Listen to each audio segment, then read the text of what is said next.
Good afternoon, everyone, and welcome aboard for your very own sunset safari this afternoon. And a special warm welcome to all our kiddies. This first 45 minutes dedicated just to you. Hi, everyone. My name is Trishal, and I've got Davy on camera this afternoon. It's a wonderful, wonderful afternoon. It's very peaceful, very quiet, and a little cloudy. Can you hear that silence? It's beautiful. Absolutely beautiful. Now we have a couple dedications today. This particular drive is dedicated to Yvonne, whose screen name is Julia. I hope that you enjoy the drive very much. And then also Mia, my cat, dedicated to her lovely husband of 42 years. How wonderful. I hope that you've had a wonderful time. And of course, our Beard has decided to dedicate the safari to Sammy. He is a cat that used to love watching Safari Live with him, and actually love the birds and the cats. Well, hopefully we can bring both of those to you, RBs, so you can think about your wonderful cat, Sammy. As for our kiddies, please remember, guys, to send your questions to kidsquestions@wildearth.tv, and we can chat about anything you like. How does that sound? It sounds great. I think it does. So I hope you're ready.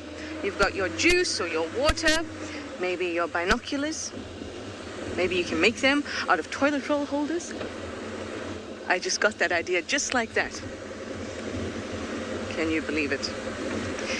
We can do all those things. Get your safari kit ready, and let's go out and see what Djuma has to offer.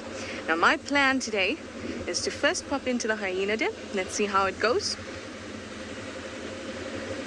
If they're not around, then we'll come back later, because I saw them yesterday morning and I'd like to see them today too.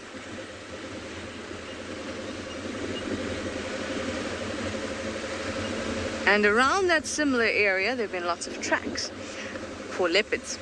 So maybe it's a good spot to just sit and listen as well.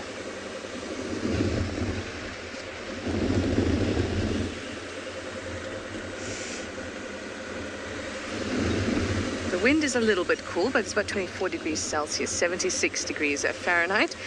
So not bad at all. I have a certain spring in my tires today since we're driving, and in my step. Anyway, I'm going to send you over to Dylan at Tswalu to say good afternoon, and I'm going to see you again at the hyena den.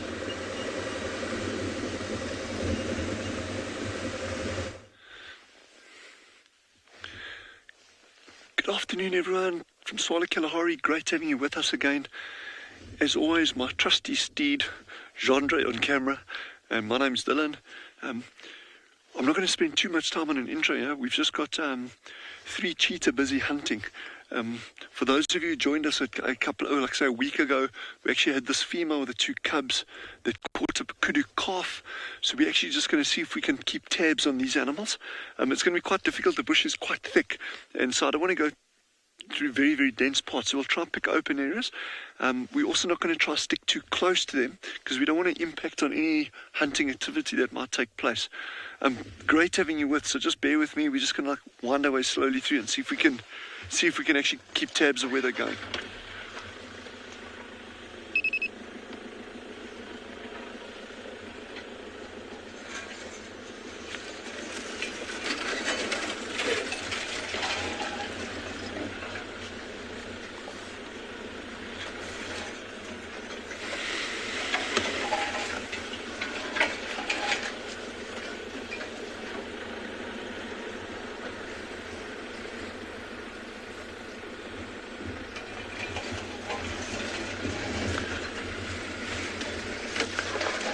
The important thing is when they're hunting is try not to disturb them.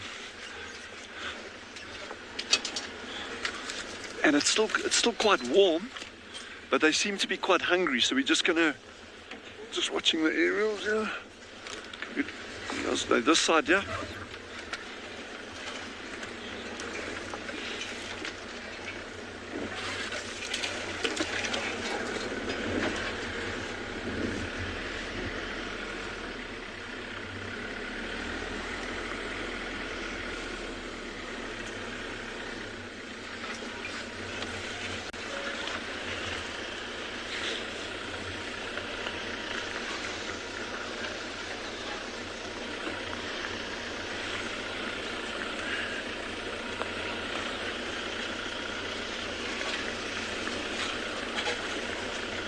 Okay, got them. Well done, well done. Chandra, you got a bit of a height advantage there, so just don't be shy.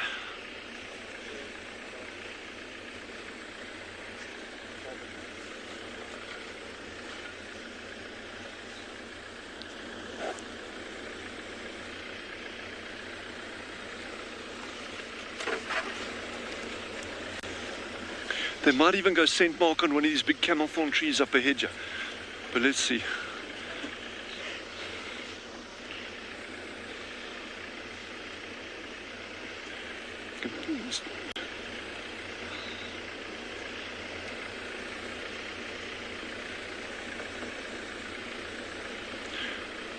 So these, I mean, it's so difficult to predict a hunt, what's going to happen. It's always a tricky thing, you know, they're moving through thick bush, but it's always worth it. So, but in the meantime, while we're trying to get a better location here, okay, there's actually the female standing in that. Okay, no, okay, she's moving again. They're going to come drink water here. They're going to come drink water here. Can you stick with us a little bit longer, please? Just a little bit longer.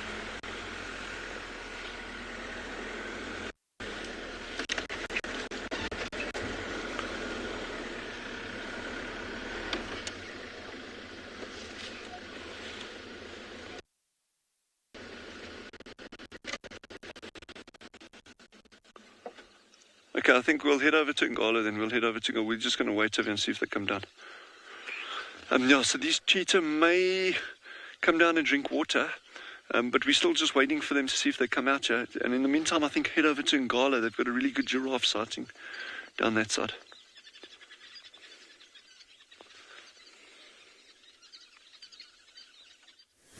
Okay, so we've managed to also find an animal with a pattern, not quite spots, but we've got ourselves a little journey of giraffe. And also, welcome everybody, have a great afternoon. You with myself, Sean, we've got OD behind the camera. It's turning out to be a wonderful afternoon, actually. I mean, pretty good start compared to this morning. Some cheetahs at Tswalu Kalahari, really awesome. And then we've got this beautiful female giraffe. And you can't see right now, but I'm hoping shortly, looks like she was being followed by a male, a very, very dark male.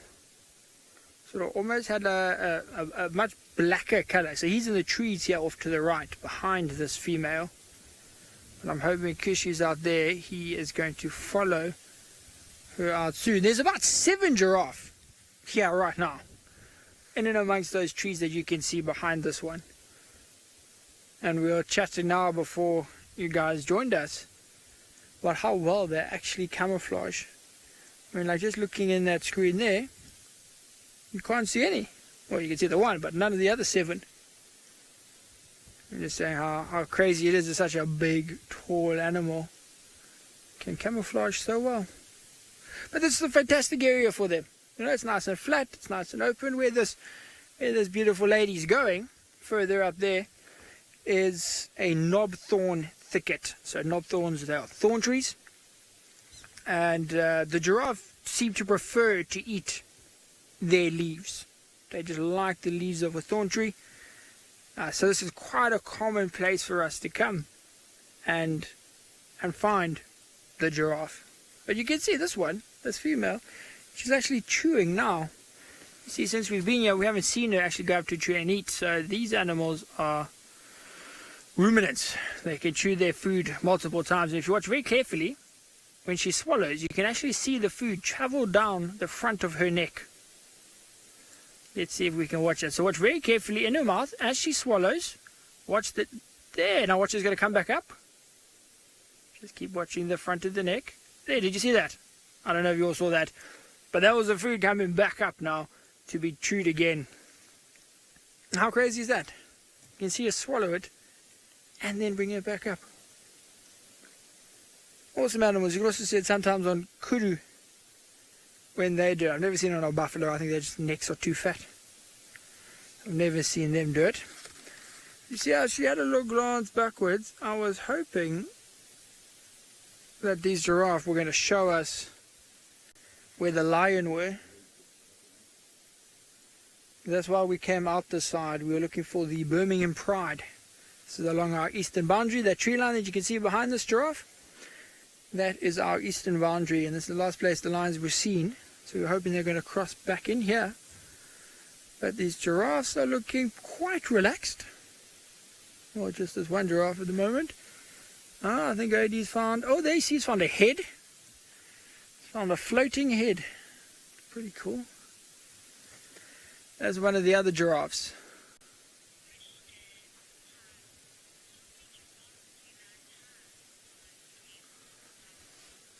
We got a question from Tyrone. Now Tyrone wants to know how many giraffe we have on andBeyond in Ngala. So Tyrone, I don't know.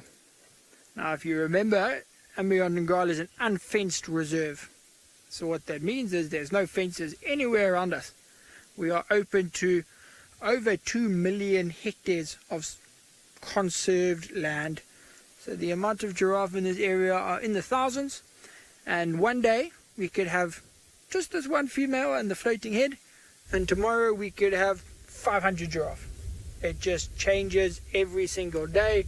Almost every hour they could just walk out and disappear. So I can't give you an answer. Anything I tell you will be just a complete guess, Tyrone. It changes a lot. Changes a lot. At this section of the reserve right here, right now, we got about 7 or 8. But that's the most accurate figure I can give you. I'm going to try and go a little bit forward to see if we can find the body of that floating head. Because I think I can see a little bit more of it now. So if we go... Oh, you can actually see 2 of them. I don't know if OD will be able to get them. Can you get that one there, OD, through the gap?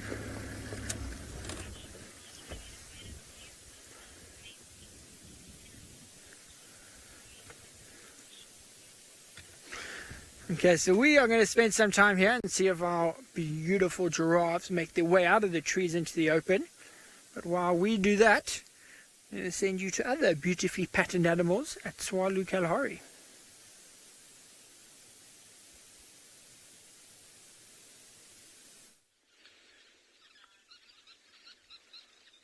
So the female cheetah and the 2 cubs just came down and had a good long drink. They definitely look like they haven't eaten in a couple of days. So we're going to just do our best to stick with them during the coming hours. They could also just go lie down in the shade. I'm just going to see what she's doing there. I know we're losing visual. I'm going to try and reposition to see if we can actually get a better view there. But this is going to be totally worth sticking with these animals if we can. We're going to try to wiggle our way through these trees here without knocking our aerial off here. Okay, I don't know if you can see off. That's a low one there for you, Chandra. That's quite low. Okay, let me go around here. We're going to see if we can. See, they're scenting, or they were smelling that tree. So you may have found that there was another cheetah that had come past you earlier. So as they're moving, at least the female will be scent marking, and then not only doing that for herself, but checking what other cheetahs scent her in the area.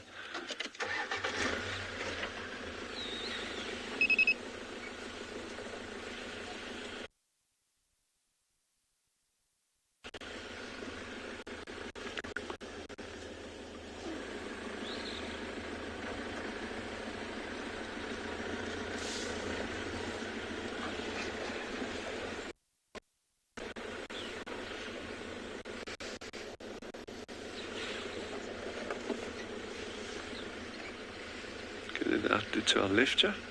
So the cubs, when they're hunting like this, the cubs will always stay at the back.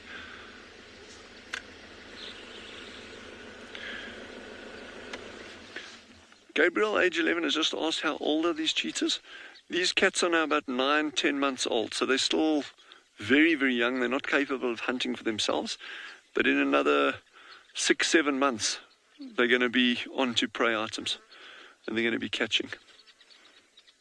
That one's now catching up with mom and the other sibling. So I'm just going to go forward here so we don't lose track of them. This bush is very thick here in places, and that's why I want to keep moving so we don't, because we can lose them very easily in these thickets.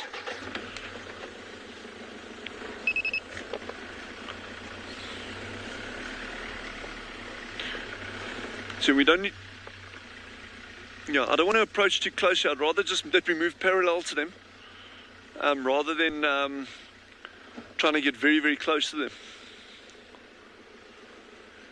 And the key one to watch for here is the mother, because she's the one that's going to be foraging out ahead and looking for prey. So we've got the two cubs now, okay, and the mother's just ahead of them.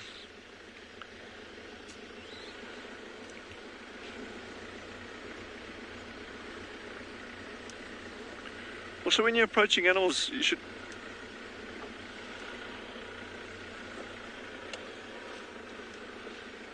Hanu, age 12, has just asked a very cool question. Is, will the cubs at this age actually be helping the mother to hunt? And it's very, very unlikely. At this age, they're still completely unskilled at catching their own prey items. It won't be much longer before they will be able to hunt.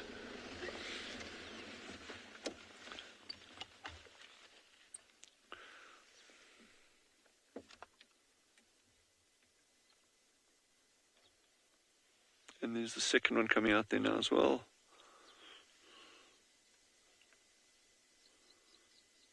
So those are the two youngsters. And mom's just up ahead somewhere. So what they'll typically do, I mean, it's a much cooler day today than it was yesterday. I mean, it's certainly not cold. I mean, you can see we're all wearing light shirts. But as they're moving like this, they're obviously expending energy and building up heat. So they will walk maybe a kilometer or so and then go lie down and then rest. And then get up and move again, lie down, rest, get up and move, lie down and rest. But the entire time, even when they're lying down resting, that mother will be keeping her eye open for any potential prey items. And if she goes hunting, if she actually starts a chase, what she'll do is she'll actually leave those cubs. The cubs will stay behind. She'll go catch it, and then she'll eventually start calling him in if she's successful, with this high-pitched whistling sound. That's her tucked behind that tree with the white stems there.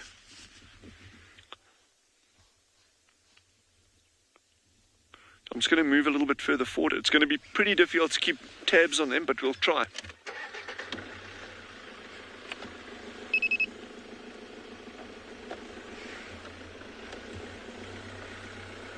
So we're going to try to keep tabs on them, but in the meantime, I think Taylor has some really good buffalo, so go have a look at those.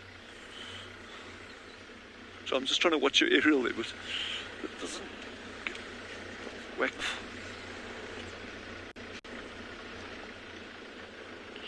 She's going straight up. Good afternoon and welcome to this wonderful sunny day here at Pridelands and Eco Training. We are watching a big buffalo herd as they graze and slowly make their way towards a watering hole, which is just behind where we're sitting. My name is Taylor McCurdy, and on camera with me today is Gert, and we're still searching for lovely animals. So we've got lots of exciting things to share. Really looking forward to all the questions coming through from the kids today. Please send them on through. We are going to try and reposition in a moment, on quite a bit now. But it's finally nice to see a breeding herd. So family of buffalo. So that one that we're looking at now is a female. And it's now, hopefully, for those of you that have been watching for the last couple of days, I think we've put buffalo on most of the drives now. But you should be able to see the difference quite clearly between a male and female. See, she didn't have that big set of horns. There's one walking just in front of her. And he's also much bigger than she is.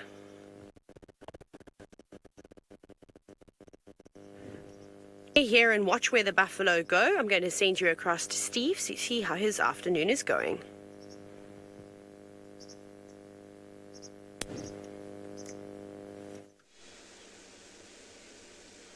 Good afternoon, boys and girls. Welcome to the back of my vehicle, and what a wonderful afternoon it is.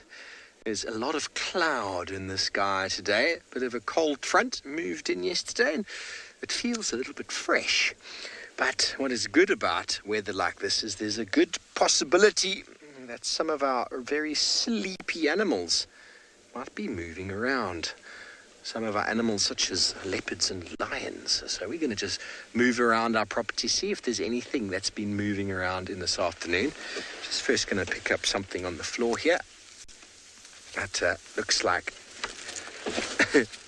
maybe one of our batteries from somewhere along the way. I'm not quite sure. Things fall out of these cars all the time, and if you ever do find a bit of rubbish or litter or something that's maybe fallen out, it's always important to pick it up and put it in the right recycling bin. Don't ever think to yourself, I didn't put it there, I'm not going to pick it up. That's not the right attitude. If you find litter, anything out there, pick it up. Be the change in the world. Don't expect everybody to have the same mindset as you. It's important to look after nature. And if other people aren't doing it, it's just because they don't understand. So we need to educate. So that's a very important tip for you today. Be the change. Okay, so we're heading west just to see if there's been any activity of anything coming in. It's a nice area to check, but there's no real water. We might quickly just jump into Simbambili, go and have a look at the pan. It's quite close by. We had a trio of leopards a couple days ago, and apparently they've split up, which is quite interesting. We also had a lion pride yesterday, and this morning, what Trishala did, and the Unkuhuma lion pride ate an entire buffalo in less than one day. I am absolutely blown away by that.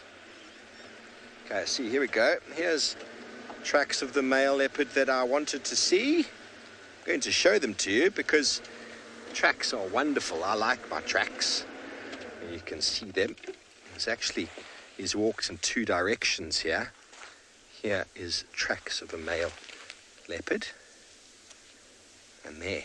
Now this one goes this way, and this one goes that way.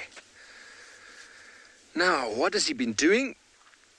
I think that the male, there were two males following the female around, and she's had enough of them behaving like boys, and she's just moved off. They actually found her on the northern boundary this morning, going into the reserve next door called Manyeleti. That's been confirmed. I had someone tell me that this morning. I wasn't quite believing it, but pictures were taken and it's been confirmed. So I was tracking a male leopard this morning, and I think it might have been one of these two boys that came in. But let's quickly send you over to Tswalu Kalahari, who's got some cats already.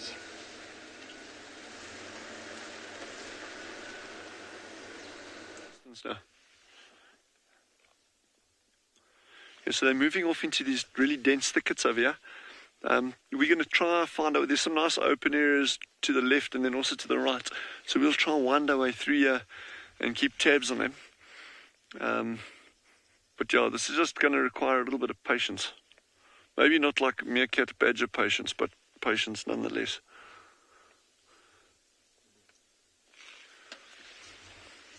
Okay, we're going to keep following, you guys good?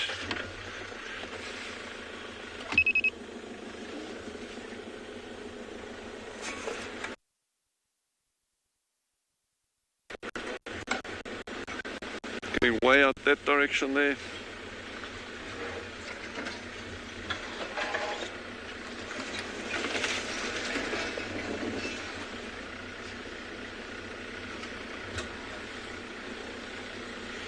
So the idea here is not to try to get as close as we can.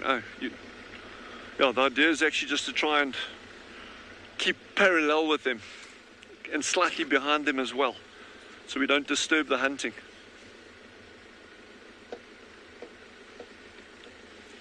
It sounds like Charlotte has a mongoose, which should be really good to watch. So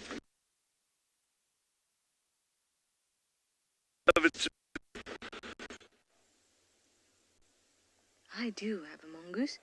I have 1, 2 mongoose, maybe even 3.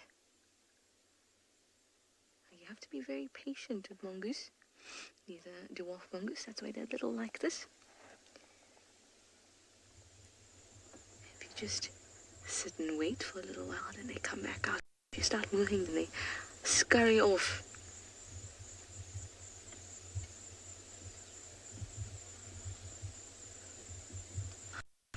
cute. So they'll be looking for little insects, maybe even some scorpions, some spiders that they can eat. They've got to use their noses, just like that, to sniff out any prey. Then they'll use their hands and their claws and they'll dig.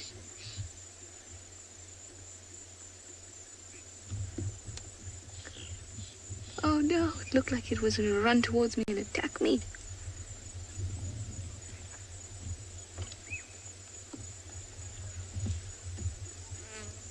Now these little guys, they love sunlight. They like to get nice and warm. So you'll find them in patches of sun. That's exactly what this little one is doing. There's actually quite a few of them around. I'd say in total I saw about 5, but they go in and on the road and then off the road, so we don't get to see them all together. But if we wait, maybe we'll be lucky. So they're going to try and forage a little bit before they go to bed, because they like to turn in before the sun goes down. And you know it's winter now, so the sun goes down a little bit earlier, so it means they'll have their final forage around this time. Everyone says they're so adorable. They certainly are. I like them very much.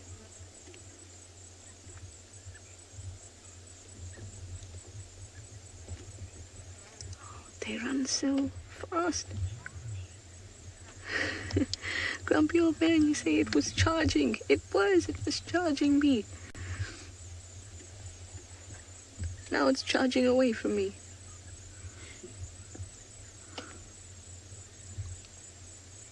It must be scary. Hey, there's some others revealing themselves.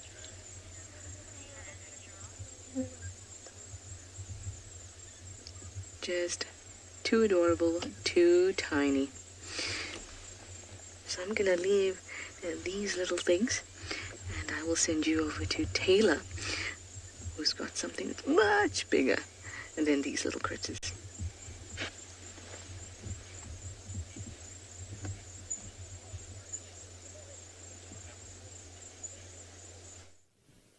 That we do, but I reckon if we look close enough on the ground, we might even be able to find some mongoose. But right now, we are focused on the tall giraffe.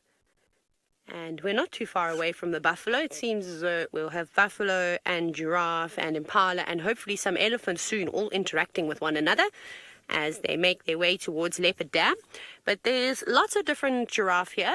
This is one of the bigger herds that we've seen. I think there must be about 10 or 15 of them, all just moving around, and they seem to be chasing after a female. Those are 2 young boys that are after that girl over there, but she's not having any of it this afternoon. She's actually disappearing. But Kat, I've seen another animal. Can you see the hornbill?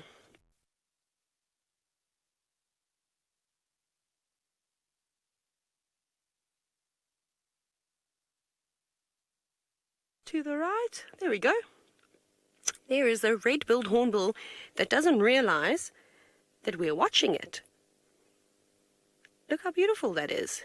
Now look at that incredibly long beak. It's quite amazing that a bird can have a long beak like that and use it so accurately. So what it's doing right now is it's just cleaning its feathers. And feather maintenance is very, very important. It's just like us having a shower all the time and making sure we're nice and clean. Sometimes these birds will have a bath in the water too, but they prefer to just sit like this on a branch and run their beak through their feathers.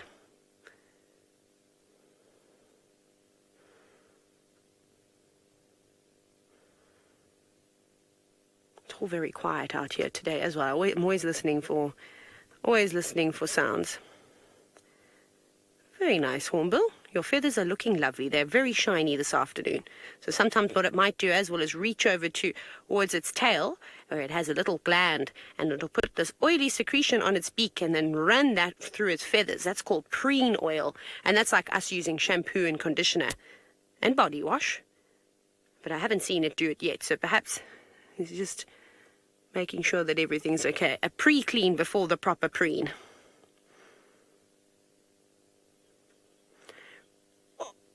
off you go back to the Tswalu Kalahari, where it seems as though the cheetahs are doing something interesting.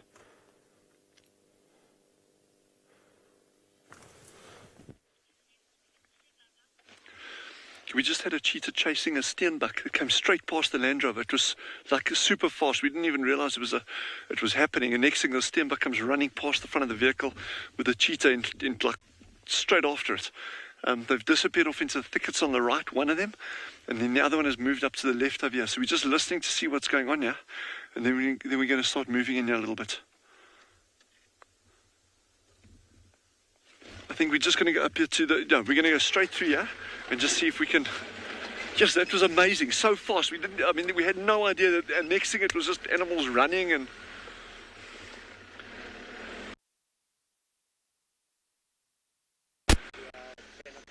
Okay, coming back. Okay, there we go. Okay.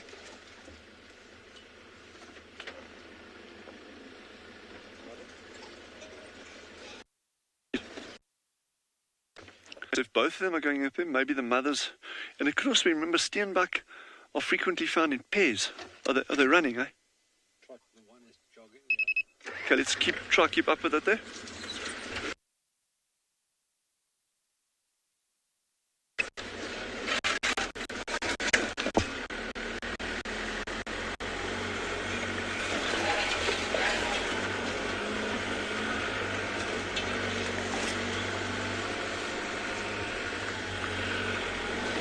Okay, straight there. I'm just going to go forward. Hold on. Okay. Okay, there's two cubs. So where's mom? Geez, that was insanely exciting. Like so, I know we missed it. It was so fast.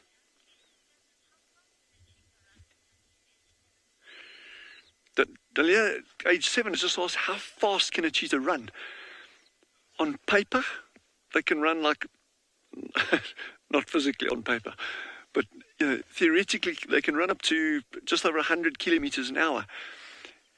In real life, in the bush, chasing stuff, there's no ways a cheetah is ever going to reach top speed. I would be very surprised if any cheetah has ever reached its absolute full potential in terms of speed in a hunt, just because these animals that they're chasing are ducking and diving and running through bush, and they're veering away from holes and that kind of stuff. So for a cheetah to actually build up to its maximum speed in a wild environment is very unlikely. And a lot of those tests that were done on cheetah speed have been in controlled conditions in captivity.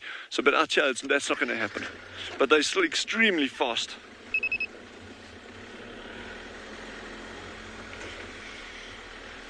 Just keep this side here, eh? Okay. What distance? Okay. Just say when you can see them. Okay, I see there. Yeah.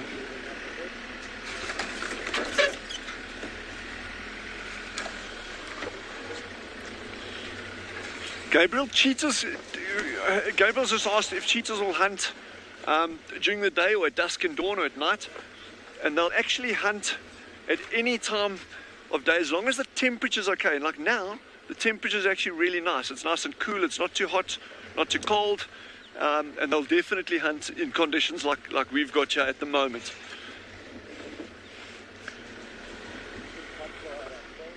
Okay, I'm listening. Listen. Okay, there's an adult female's calling straight ahead of us, yeah? Or is that one of the cubs? Okay, the cub's calling for the mom. Okay, there's two cubs here.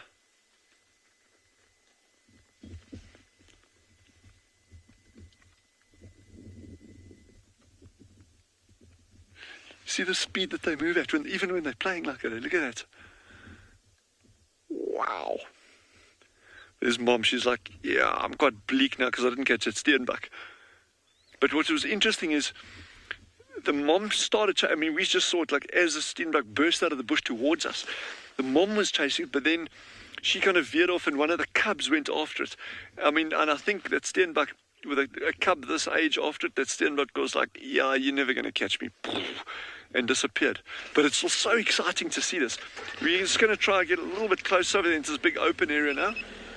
I'm actually glad that they've moved up here. It'll be easier to see them.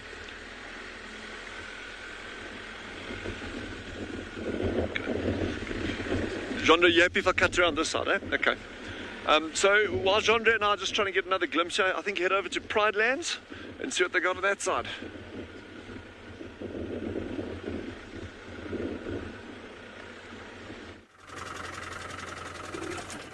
Look at what we've got just slinking through the grass.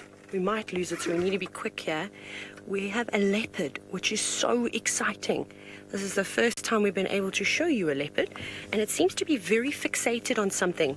There's lots of giraffe, lots of impala, as I said, around here, and this is amazing. So we're going to have a proper look at it in a minute. I don't know the leopards here, and I don't know how relaxed they are, so I haven't seen if it's a male or a female. I'm going to try and go back where we came. Gert, will you keep an eye on it? I'm going to just focus on reversing. Sorry, it crossed the road right out into the open. It was amazing, but it was so quick. I was just trying to keep an eye on it that I honestly didn't see if it was a male or female. Let's have a look at the picture that I took. It seems to be quite relaxed though, so I do apologize. I'm just trying to find a gap where we're not going to make too much noise, but I feel like it's okay. It's going to be virtually impossible. We'll try and get in here.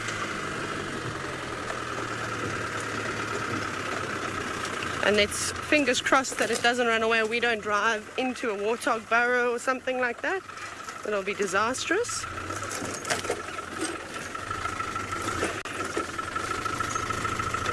Straight ahead.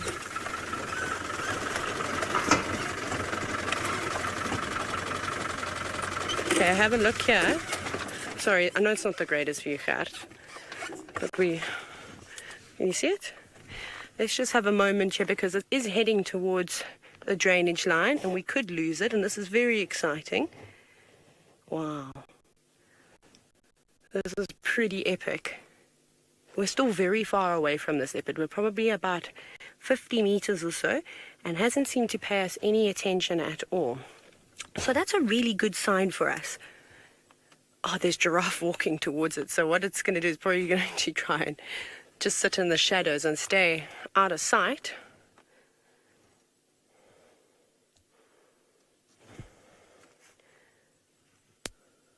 Oh, big yawn. Most likely resting up for most of the day. You can see by its canines that they're quite stained yellow already, so it doesn't seem to be a very young leopard. And a couple of people have been seeing young males moving around. So we're going to check the back end to see if it's a male or female. I think it's a female, just because I didn't see the parts that make it a boy, and normally they're quite prevalent on a leopard. Can you still see it? It was moving. Okay, we're gonna. Sorry, everyone. I'm moving quite quickly here. Okay, I'm gonna go forward because I don't think it's. Oh, there. I don't think it's very sharp. I'm just gonna focus on driving, so I do apologize if I don't look back at the camera.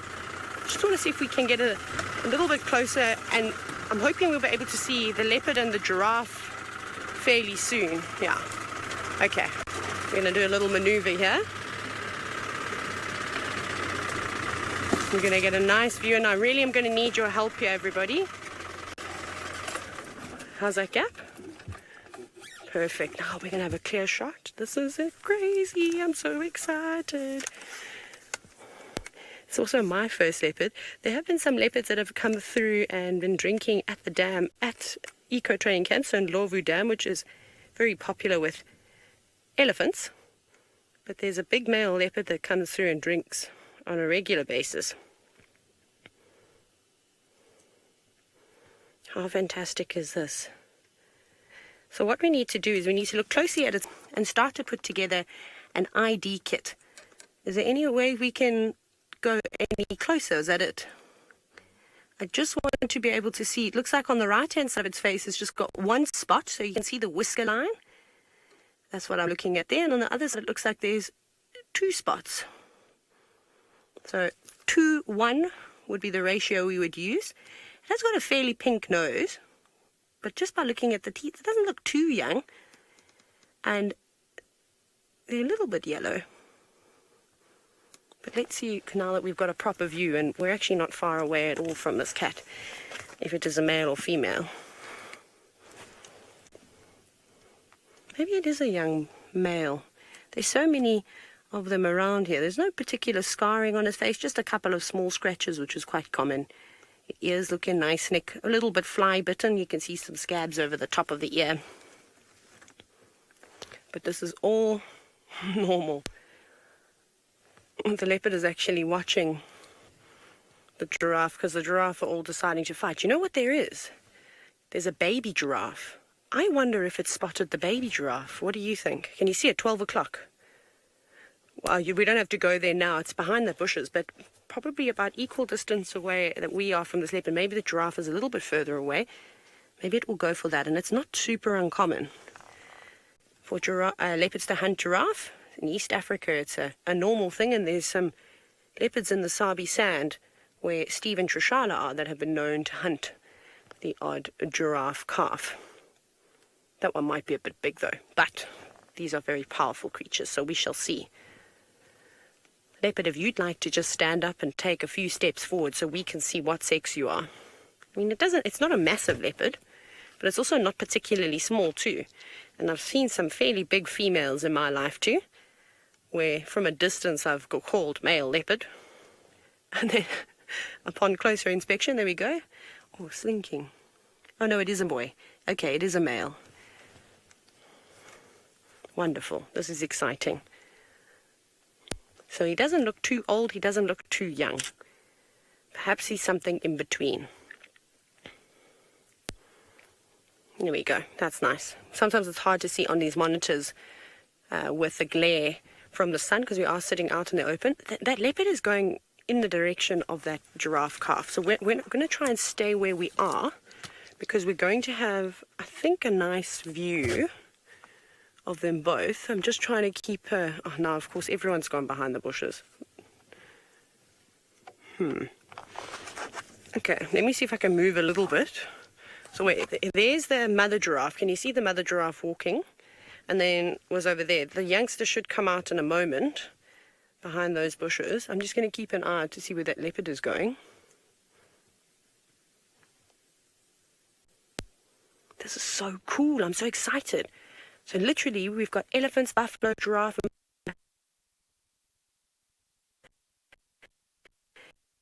and leopard in the same.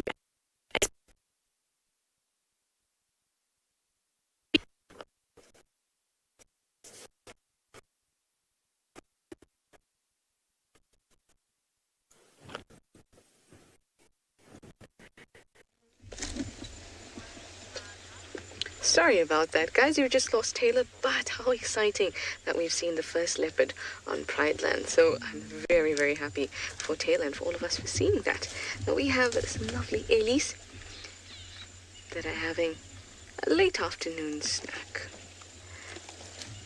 This big girl here is snacking on some knobthorn. And she's been on this tree for about the last 10 minutes. So it must be some really juicy shoots.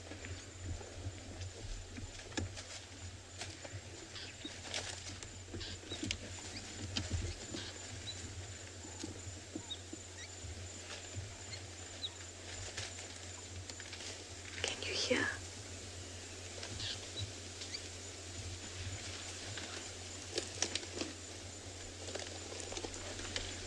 That's her chewing.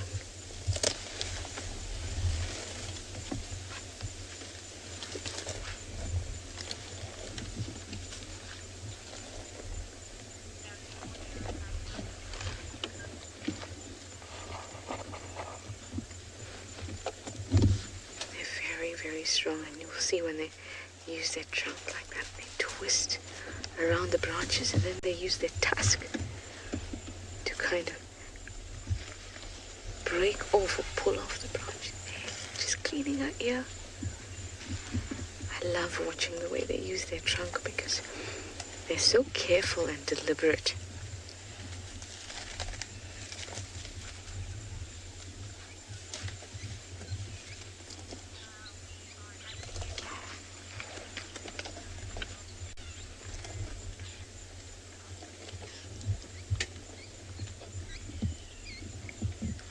very glad that for our kids, we got to see a leopard, some cheetah at Tswalu, and now some ellies.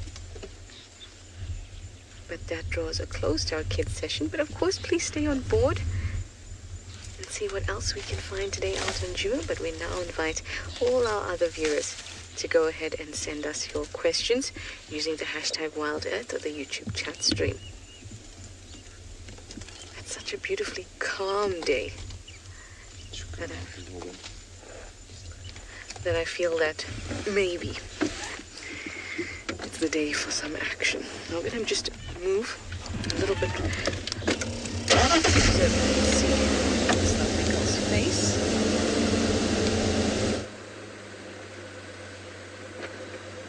This herd is just really calm, I guess, in the whole theme of the day. Everything's super pleasant, the wind is just lovely, everything is beautiful, including you, big girl.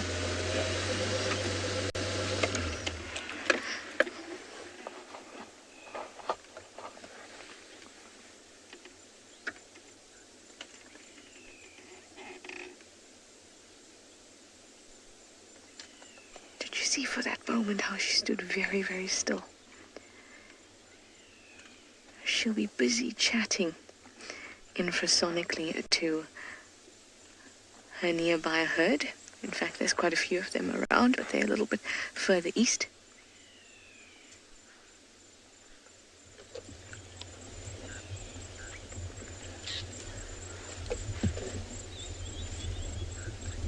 I'm just going to be quiet because there's some beautiful sounds. I just heard a fish eagle in the background. You'll be able to hear her move and eat.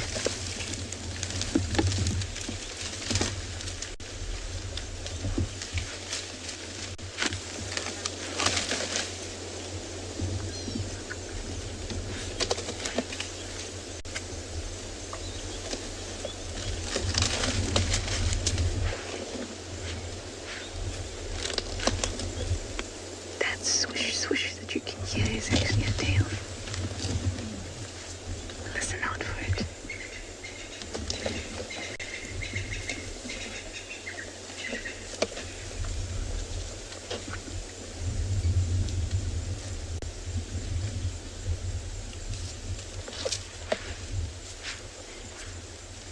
Isn't that amazing?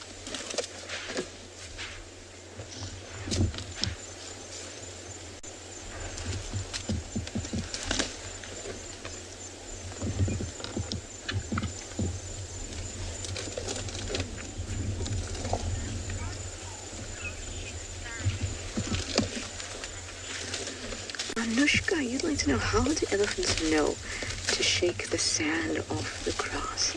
That's a very good question, because that type of behavior is behavior that's learned, even though it seems that every elephant does it. And of course they do, but it's something that they learn. And they learn just like us when we learn not to put our hands in fire because it hurts or burns. In the same way, elephants learn that sand on their teeth feel horrible. So they learn to shake it off. They also see adults doing it. You'll see little youngsters. Their tiny little trunks will try to do what the adults do. There's another vehicle coming that she didn't like the sound of.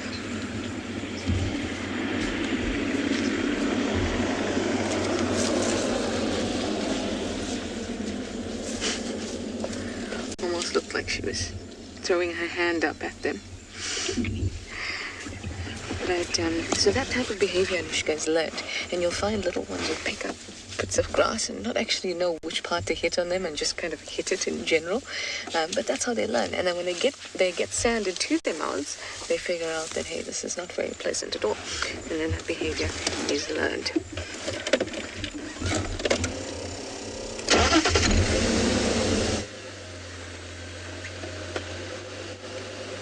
The rest of the herd is just over this way, along the fire break.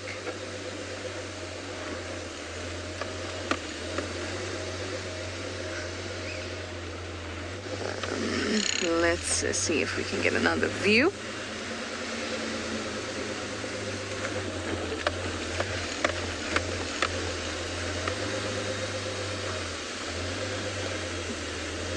going to be an early bottom.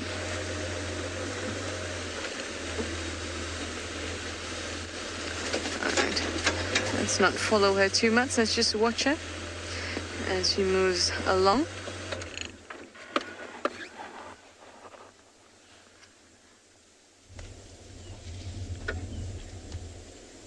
Gorgeous. I know that the bush is drying, and I know in a way it's I guess sad, because it's a time when everything is scarce and animals don't get as much nutrients, etc. But there's something very beautiful about it, and it's just part of the way that the ecosystem works, and I think that the grass looks stunning. Well, if you think so also, and you enjoy these safaris, and you enjoy watching elephants and leopards and lions and cheetahs, as well as all the little things like the meerkats and the insects and birds, all things are bright and beautiful, all creatures great and small, please do go to our support page. There should be some details coming up on your screen, and do what you can so that we can continue to do what we do. We would really appreciate that.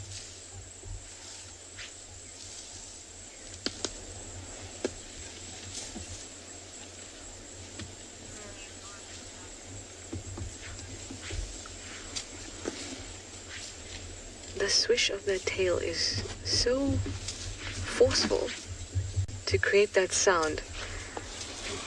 It's just incredible.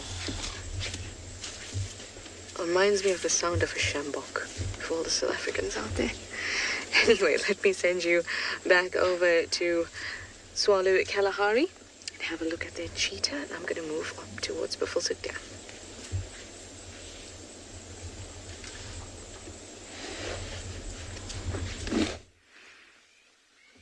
So yeah, so Mom has just been lying here the whole time. There's been no activity apart from now. But as we said earlier, she'll move, hunt, lie down, rest, move, hunt, lie down, rest. But she is super alert, and she just keeps watching the whole time. So moving through these thickets is pretty advantageous for her in terms of small prey items, or the potential for small prey items that she can flush, like steenbok, duiker, even springbok. There's actually a number of springbok with lambs around at the moment, because they can lamb at any time of the year, really. So moving through these thickets can really, she can flush something. And the cubs are hungry. You can see they just constantly sniffing around and looking out. And so we're just going to stick it out, and I really hope that we actually get something a little bit later. The breeze is coming across us. It's not great for any scent in it for them. I mean, they primarily hunt using eyesight. Scent's not their strong point. Yes, this little cub is, come on, Mom, get up and go do something, like catch dinner for us. So we've got a nice big open area across to our left-hand side. And that big valley that Jandre is going to go into now, in the distance there's two huge trees on the hillside. She may go through that valley. There's normally a lot of game inside there. I'm hoping we don't, as it's not a great area for us to be moving in. So I'm actually hoping that she's going to carry on down parallel with the mountains. There's a lot of game in both of those areas, so we're just going to have to wait and see which way she chooses. Or she may even catch something before getting to there.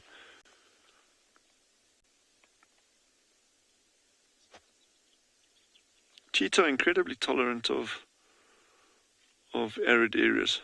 They actually found through right into India, very, very small populations in the Middle East still left. But any kind of relatively open environment that's got suitable prey base, you'll get cheetah. Very, very specialist cats, though. If you compare them to leopard in terms of adaptability, that leopard are just the past masters of being able to survive in pretty much any habitat that they get put in. I mean, barring super dense forest and true desert. And the Arctic. And the Antarctic. But apart from that, they're found everywhere.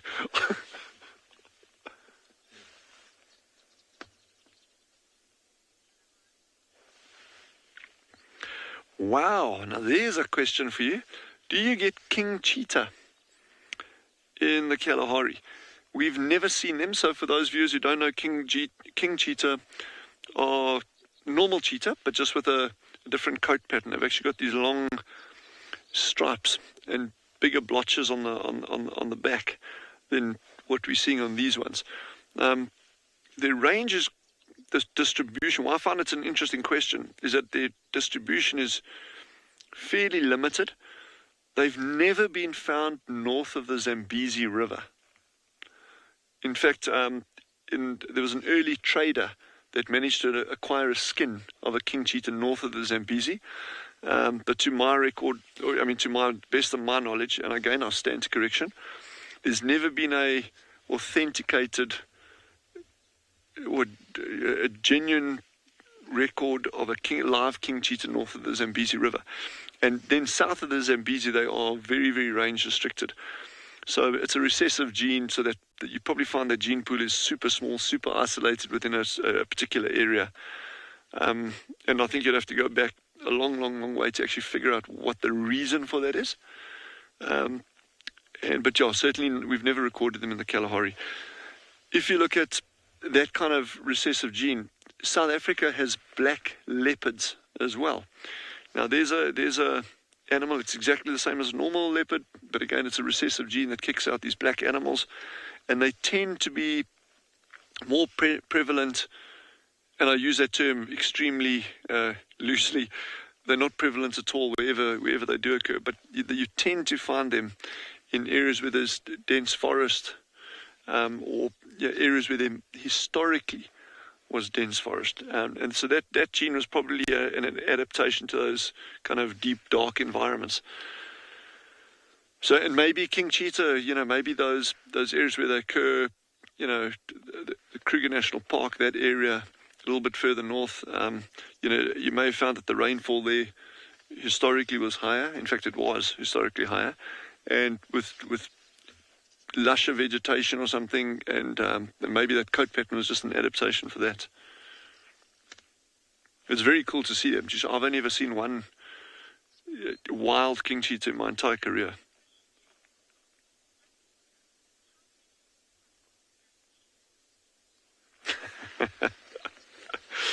And Nora, how many spots does a cheetah have? I have the exact answer for you, in fact. A cheetah has as many spots as a cheetah has.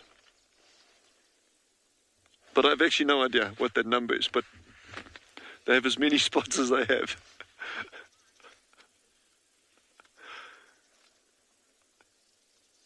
But those patterns really blend in, eh? I mean, if you think that most animals see in black and white, or like shades of grey, as we're sitting here, we're seeing contrast and tone and colour variations, that kind of stuff. But an animal that comes ambling past you in the distance, there's a very good chance they won't even pick up on these cheetahs as long as they're lying still. With that camouflage, it really, really breaks up the outline of the animals very well.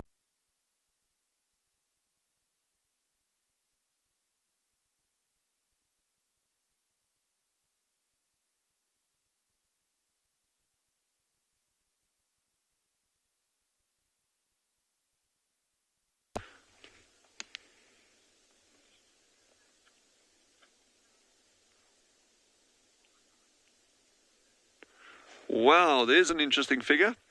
Apparently cheetah have around 2,000 spots on them. Sure. That's very interesting. Good call.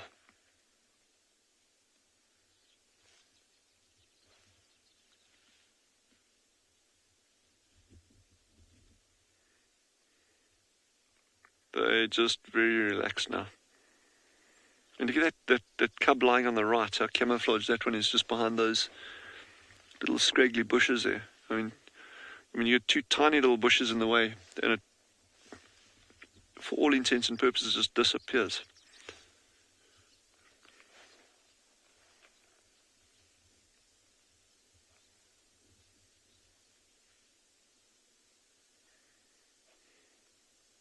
Mom's still looking, eh? She's just resting now, but she's not going to sleep. She's hungry, eh? She's very hungry, and she wants to catch something for these little ones.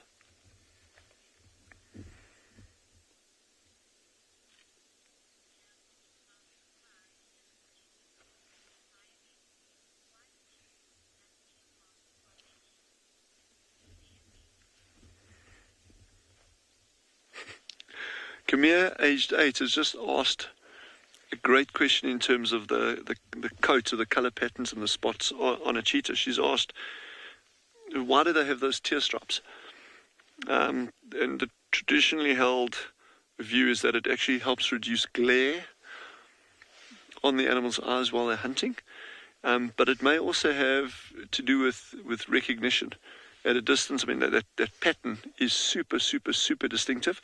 Remember I was saying earlier that cheetahs are primarily, or hunt primarily using eyesight. I mean, hearing and scent plays a small role, but their eyesight is their key feature. And they really try to avoid contact with other cheetahs unless it's a coalition of males or female. Now, at a long distance, it could just be that it's easier for a cheetah to pick out another cheetah if it's facing forward, instead of having this crazy camouflage spotty pattern all over the face. There's a very distinctive black and white pattern on the face with those tear stripes. That's just me thumb sucking an idea there, but the traditional view is that it actually helps reduce glare on the eyes to enable them to hunt in these kind of environments. That in itself raises the question of, that's cool, but then cheetah also hunt very successfully at night. Again, you're mostly on bright moonlit nights. So last night, the night before, tonight, there's probably a good chance, if she doesn't catch anything now or during daylight hours, that she'll probably actually be active later this evening. In which case, those tear stripes do nothing. But any animal's design can't be. We say, these designs are perfect for what they need, but any design by its nature will be flexible to some extent. Otherwise, it would be so specialist that it would be unlikely to survive.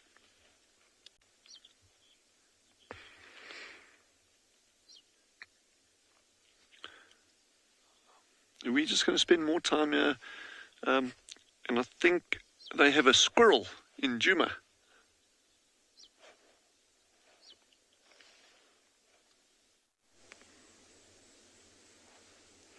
It is more than just a squirrel. It is a very thoughtful squirrel, sitting on a leadwood tree. It's been sitting here the whole time we were here. Just been about 5 minutes, just sitting there, enjoying itself.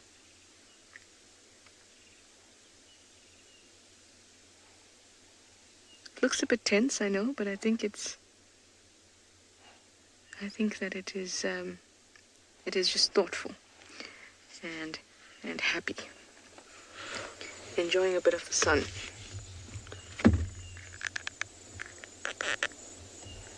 Just getting my binos out to see an interesting bird. Come on, binos. You can turn.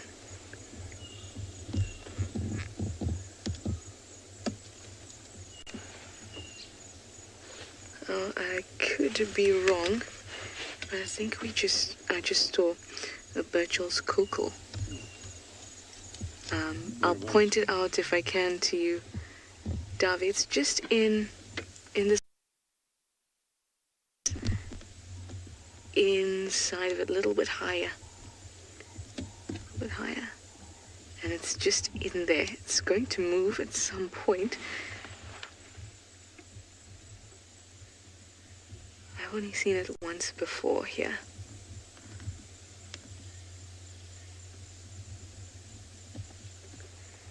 Move for us, friend, move for us.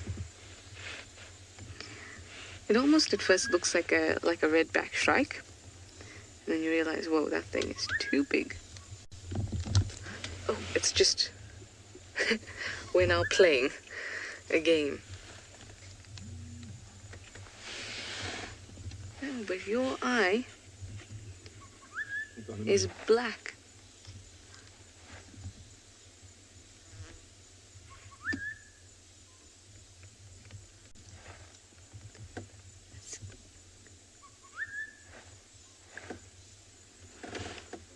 Come on, let's see.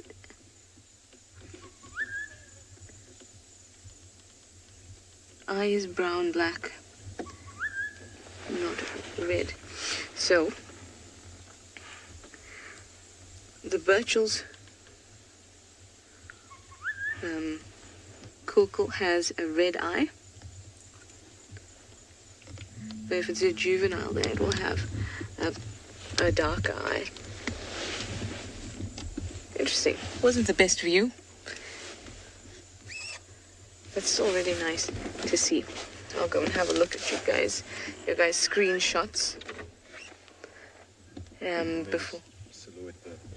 Yes, I was going to say, let's have one more last look of the lovely squirrel. Hopefully you won't. No, it's too zen at the moment.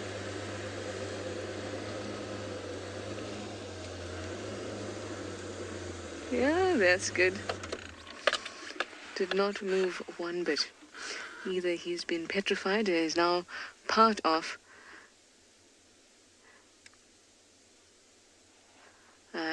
the leadwood and is now solidified.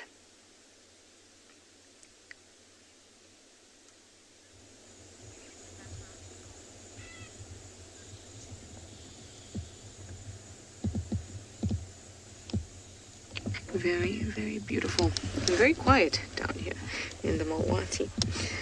Coco, you'd like to know what bird was calling in the background?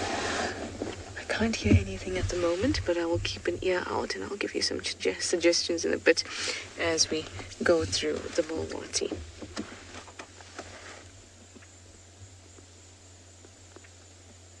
It's exceptionally quiet. I hope it wasn't the squeaking of a rusty.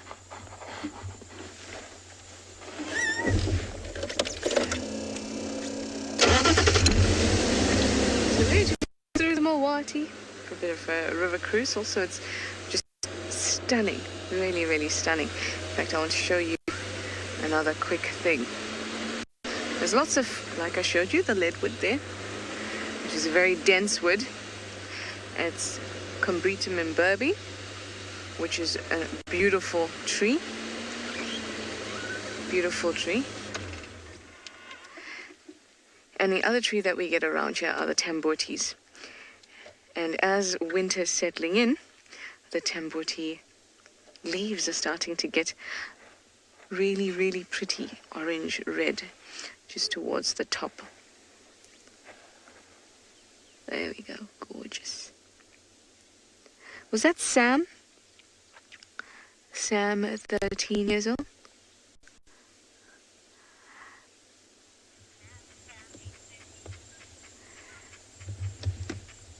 And you could just repeat the question for me, Londeka, please, as we have a look at the very pretty leaves.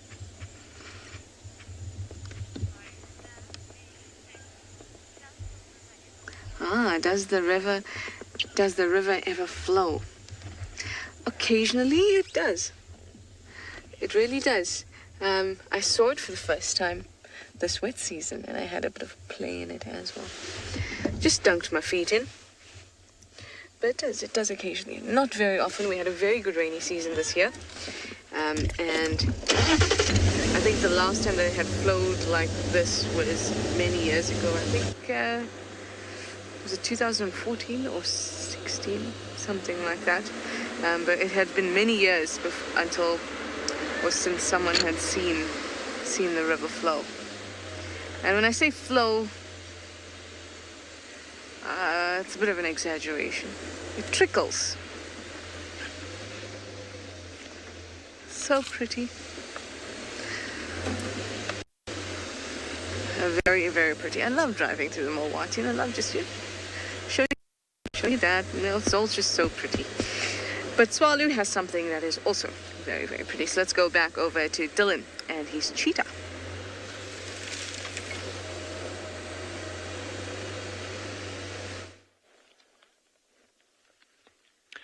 And they are still relaxing here in the shade.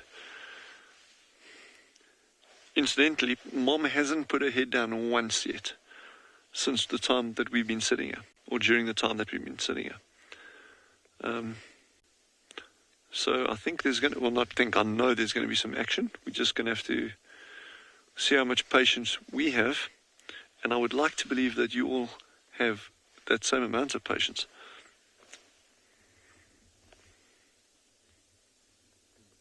So the thing now is, if you get another predator coming along, and apparently the wild dogs were in this area, I don't know exactly where, but, you know, if they came along, this cheetah's going to bolt.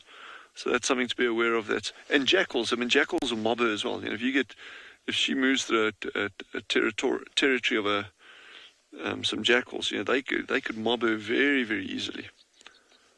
But they'll normally, I think they're going to hold out until she's caught something, and then could be a little bit of interesting interaction going on there.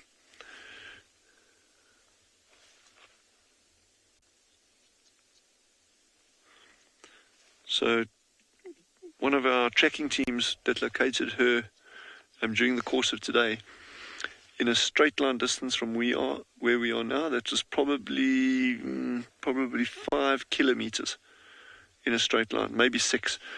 So she's actually been covering a lot of ground today. And so it's no wonder that she's actually just lying up a little bit.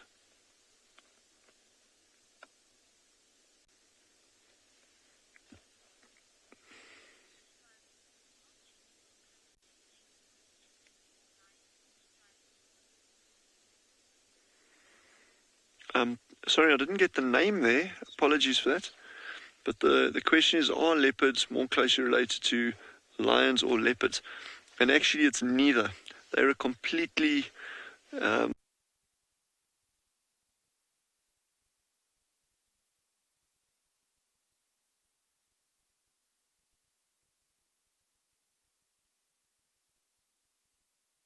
leopards or lions whatsoever.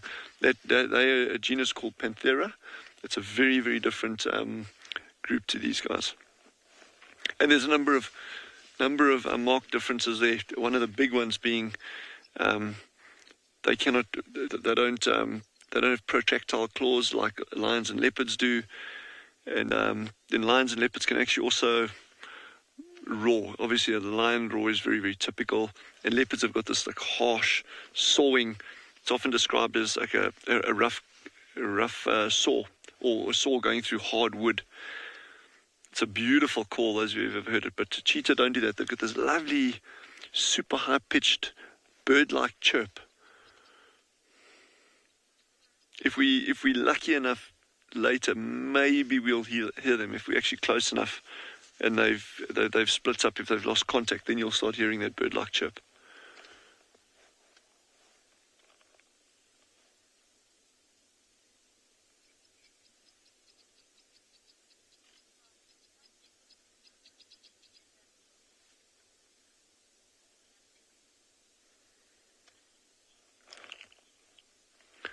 So we're going to move over to Phinda. Apparently they've located a leopard down there, so that should be quite fun. So enjoy that.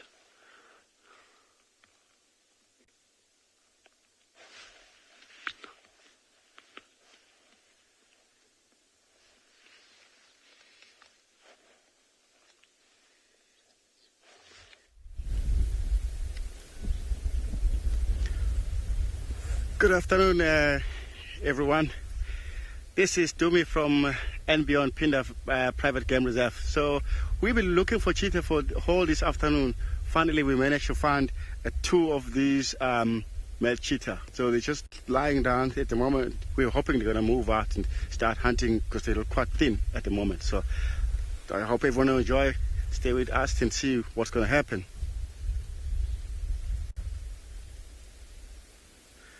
They look very tired. They cover long distance this morning because they have a huge territory.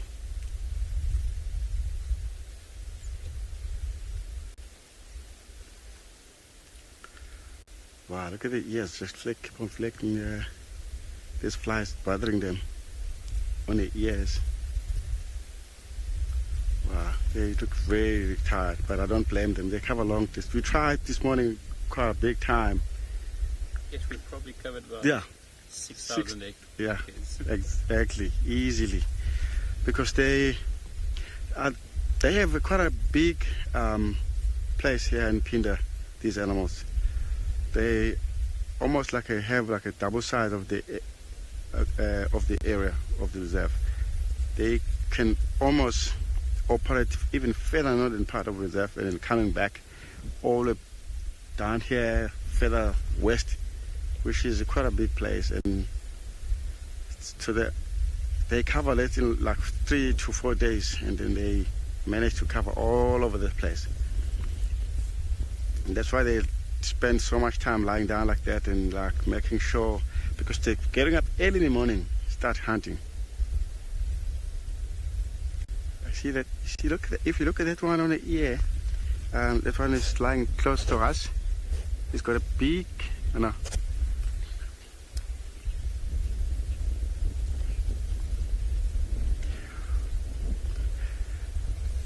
Question from Menamu. Menamu, that it's good question, Menamu, because if you look at these animals, if you don't know them, you can easily mistake them quite easy, because if you look at their sport, if you don't look so many details on that, and you can easily get confused. So the difference is cheetah have the dot spot, comparing from the leopard have a rosette spot. But the easy way to look, if you look on their face, you can see that cheetah have this tear mark, leopard doesn't have. And also the body shape is totally different comparing to each other. Cheetah, they very slim, almost like a greyhound, and you can see they're bold for speed. And leopard, very stocky. You can see they're bold for power, so they can be able to climb up on a tree with the big prey. Cheetah don't able to do that. Munamu, I think you got that right.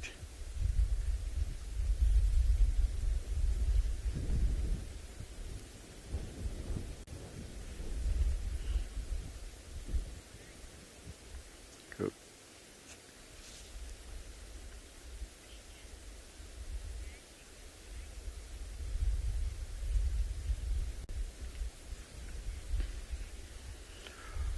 Yeah, a magic dragon. This cheetah are quite old males, but not very, very old. Like 9 to 10 years already by now, these two males.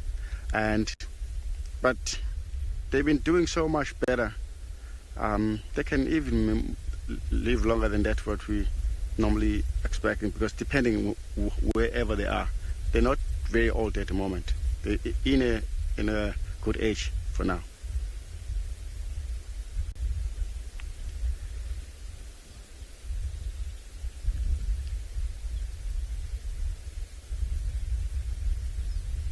Look at that. The mouth gets up. If you look at them lifting the head, it's the same way. It looks like they just want to walk. It's amazing to see they're trusting us more than anything to be around them, because normally cheetah, when they're lying down like that, if you remember that when we arrived here, they were both facing different directions. So now they actually facing same direction, because they know we are on their side. We actually they don't have to worry about us anyway. Look, the one has gone back to sleep again. I think also the sun is the reason why they're lying down like that.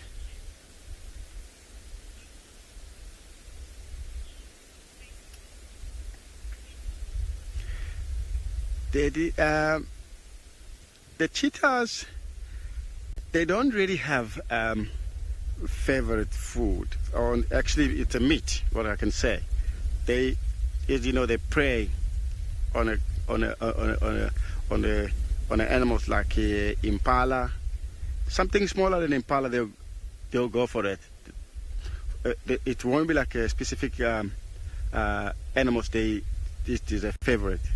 Only if they can manage to kill it, and come to be favorite by the time. They do.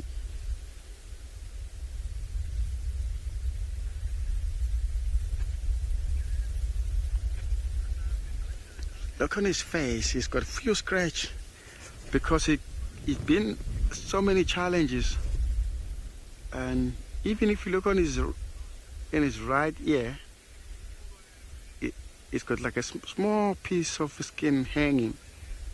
Maybe not very long time, maybe a couple of days ago, he's been on a fight again, and you can see a little bit the red skin up there hanging. So because of this, they trying to move all over the place. They just come across maybe some other animals like cheetah, other male cheetahs, and then they cause fight.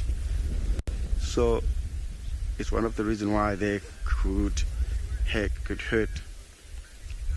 But the other one, he's got no scratch on his face like his brother.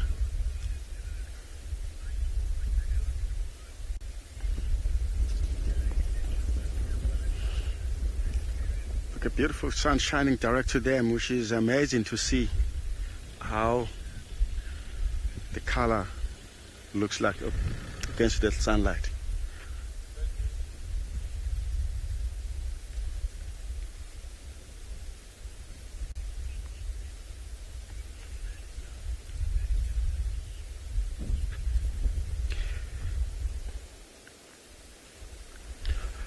Okay guys, because of these animals at the moment, they're still lying flat, we'll hang around and just see what they're going to end up doing it. In the meantime, we'll head straight to Steve in Djuma.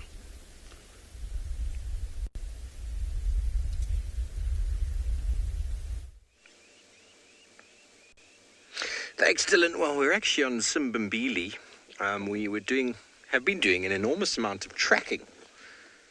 So, hello everybody. Welcome back to our side of the show. We found where Tswalu crossed from Simbambili to the north, and she was seen on, as I said, on Manuleti this morning.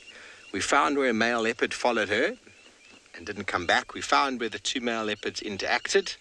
One went towards camp. It's probably the one I was following up on this morning. The other one went north over to Simbambili. We then found some tracks of some lions that have come onto Simbambili, and we've tracked them all the way down here to Simbambili Dam, and we were just in the process of trying to figure out where they've gotten to now when we decided to stop and show you this lone hippo bull who's in Simbambili Dam on his own, it seems. But I'm quite interested to find out what lions these are, because there seems to be a cub amongst them, maybe two. There's definitely a male and one, maybe two females.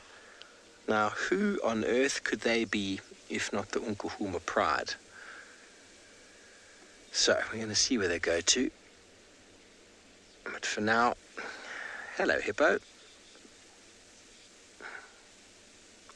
The light reflecting off the water is very, very bright. I cannot look to my right. Bika's struggling. He's got his peak cap down to prevent his eyes from burning.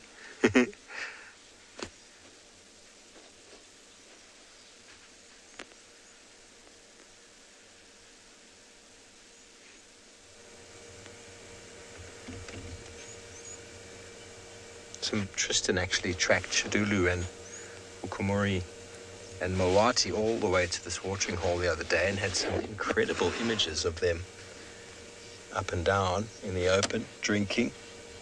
Images we weren't able to get because, well, they stayed in the thicket.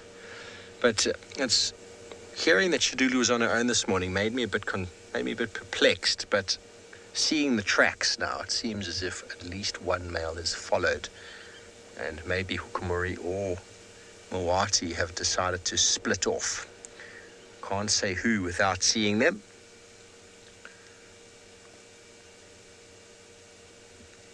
Maybe she's just done with those boys' antics and she's gone off to Manuleti to find herself a male who's actually just going to do the job and stop messing around like those two boys have been doing. Been posturing and chasing each other and shouting and growling all day long. They're probably completely knackered from all of that.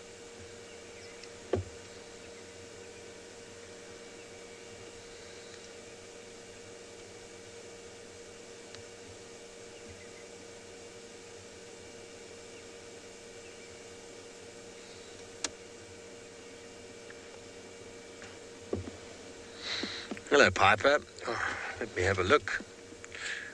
What insects you want to know around the hippo? I'm not really sure. Some midges, flies,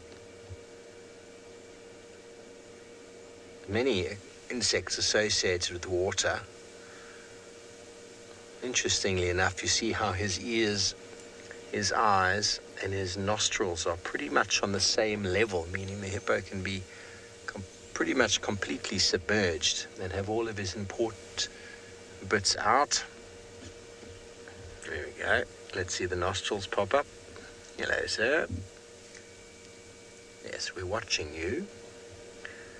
Now remember, everybody, hippos can't swim. I know it sounds quite strange, but they can't swim. When they move across a water body, there we go, look at those hairy nostrils. When they move across a water body, they actually run along the bottom. So you'll never find a hippo in very deep water. If they are in deep water, they generally move through from one side to the other, and they're generally standing on the bottom. When it gets shallower, they just lie down on the bottom. So very energy conserving.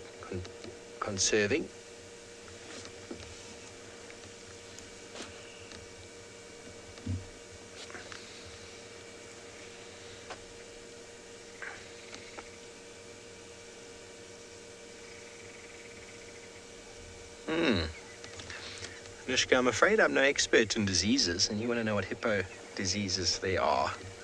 I'm not really certain. That's a good question. There's many wildlife diseases that are transferred, but I've never heard of anything associated with hippos. No doubt there are. Diseases are common in most animals, but what wildlife diseases can hippo get? I mean, TB is something that's transferred between many animals. It gets transferred via leaves, vegetation. So if an animal has chewed on a leaf, it might smear a bit of its TB saliva on there, and another animal can actually contract that.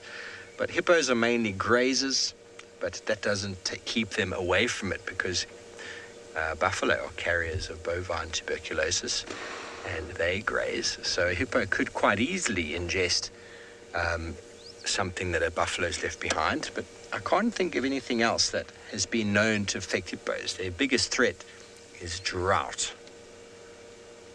No doubt there are some diseases I'll have to look up for you. But we're going to move on, see if we can keep tracking these lions in the meantime, all the way over to the cheetahs in Tswalu Kalahari.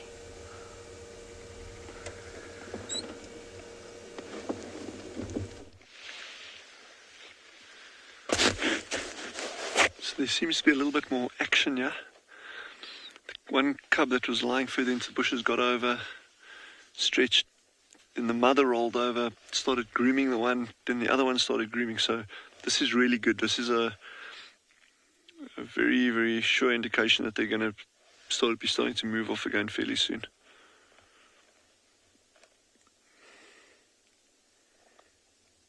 And again, this is, just affirmation of social bonds. This grooming is very, very important for them. Apart from the hygiene side, it's like around the head and the shoulders and the mouth, and that it's on the face, it becomes very difficult for the cheetah to groom themselves, particularly on the neck. So this kind of mutual grooming or allo grooming is very important for helping with hygiene. But the social side of it is crucial.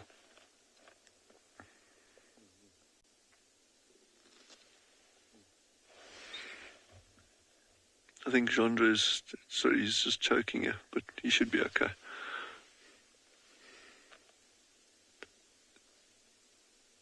She's going to get up and move very soon.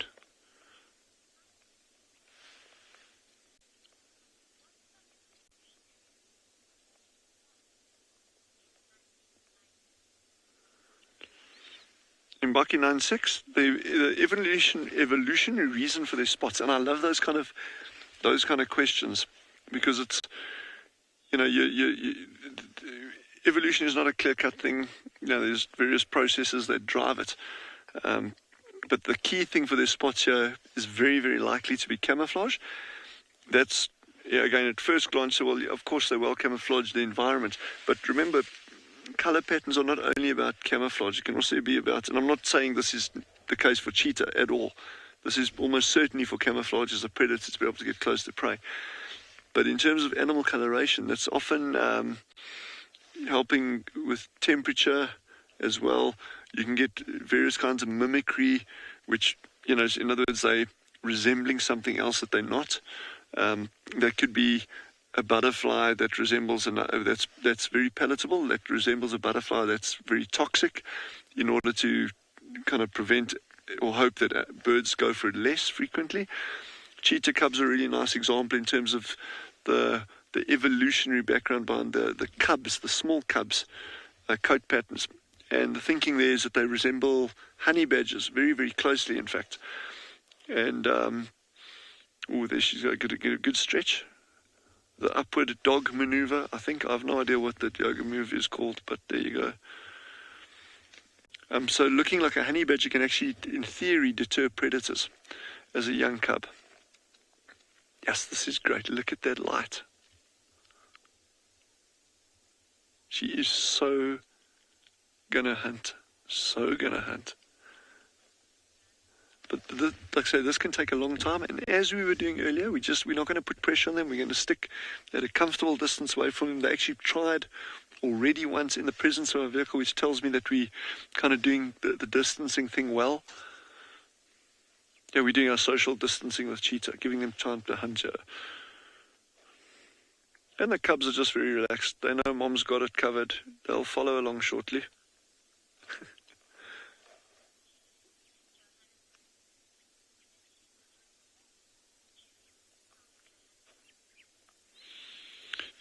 Gillian from Johannesburg has just asked, will a cheetah hunt a warthog? We've seen them on Tswalu hunting warthogs, but it's not their typical prey item. Warthogs can be very, very, very dangerous prey items.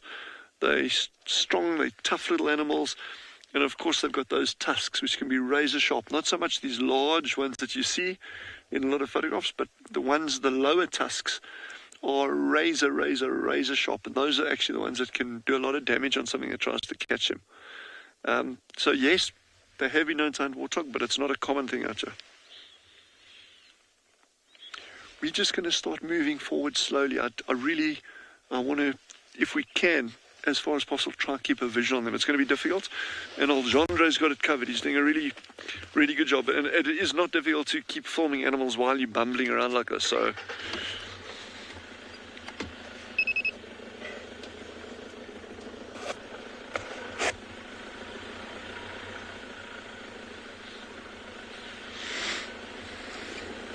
So we're going to go from our cheetah while we're just seeing what they're up with, and we're going to head over to Phinda, who has some more cheetah down there as well.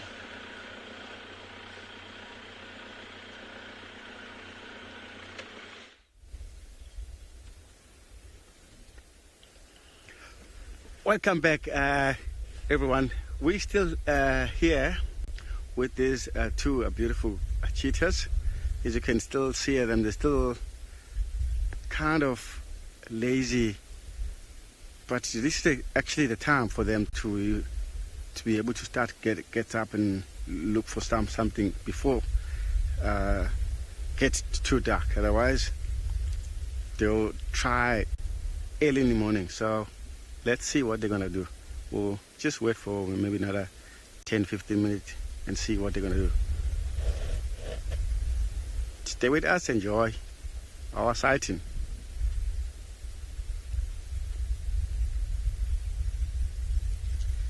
I know when you look at them sitting down like this,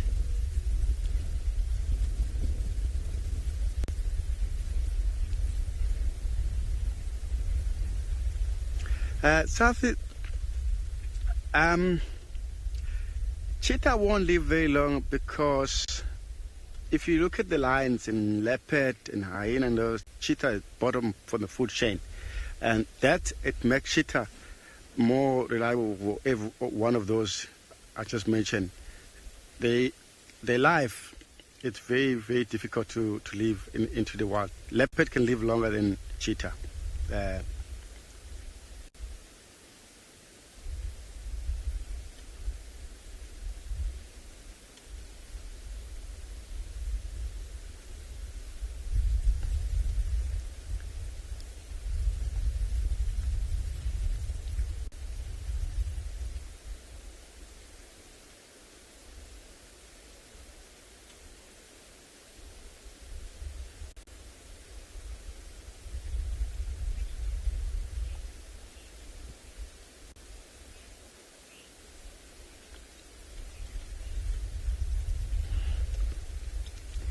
Jana, that's a good question. Always cheetah, they are, if you find a cheetah, number of cheetah, definitely that will be the males. Because if they're in a litter of 2 or 3, if one of those 2 males, they'll form a coalition, but the female, they'll come solitary, leave the brother when they come to independent.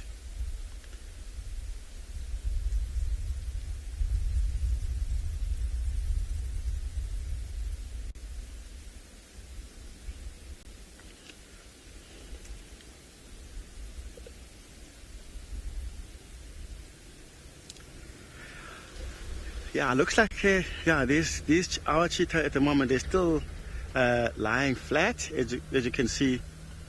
Well, let's look at heading to Tswalu. See what they got there.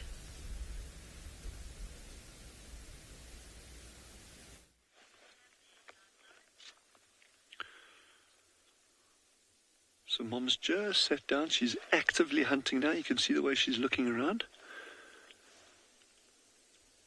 And when we say actively hunting, and she's stationary like this, she is still actively hunting. She's alert, she's attentive, she's looking for prey.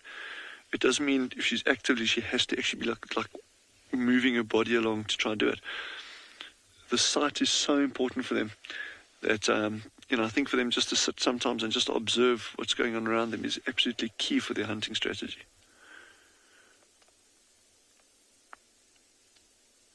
And the cubs are somewhere. Okay, I've got one coming through the bush. You'll see it coming out shortly. And the other one's running towards it. Wait, they're going to run out. Let's see here. Okay, they're trying to run out the back there. Sorry, Jean's doing his absolute best, chat. There's no, like I say, we're just in a tough position in terms of bush. So, but these cubs are starting to play around, chase each other a little bit. And Mom is completely ignoring them.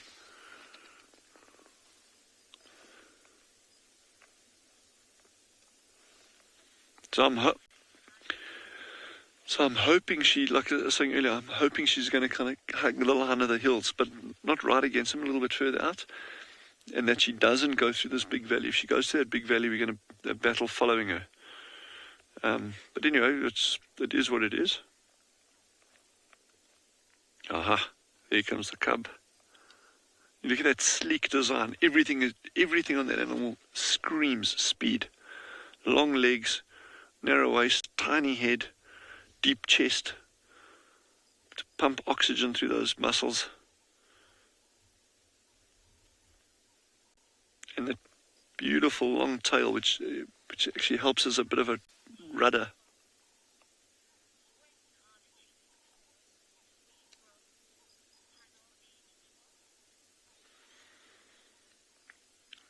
Hannah, I think the question that I heard there, and excuse me if I got it wrong, was when are the cheetah's claws fully grown? Is that correct?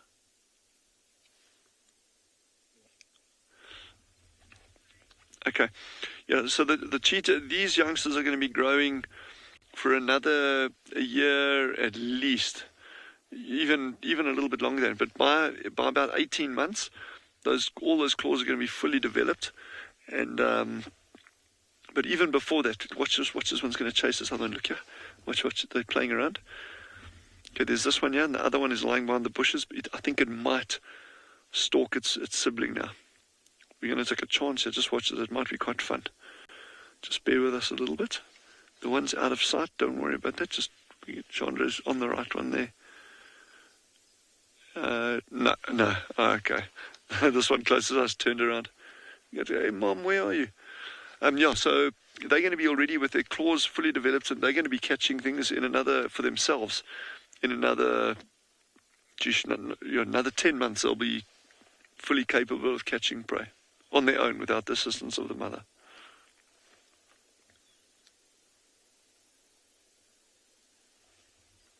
And coming back to that question about the claws being fully developed, is they're able to use their claws now. So the design is there, the shape, the being able to sheath and unsheath, the dew claws, the non-protractile, actually the main claws that they use for running and digging in, those are all there. It's just, they're just smaller versions. So they are developed, but they've just got to grow. There might still be some fun here with the cubs, because that one there, that Gendre's on, is now watching the other one that's approaching it here, is just sniffing around. And they might actually chase each other a little bit. It'll be, okay, yeah, she's coming through here now. Okay, that one's going to go down. It might stalk its sibling now. The other one's right here at the vehicle. Coming out, watch this, watch this.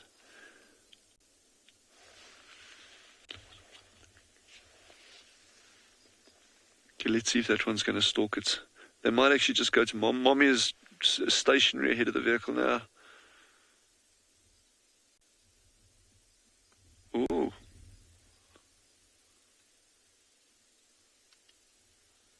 Let's see what's going on there. Okay, there we go. Look at that, look at that. Now she's looking for the others. Hey, where are you guys? I know Mom was here somewhere.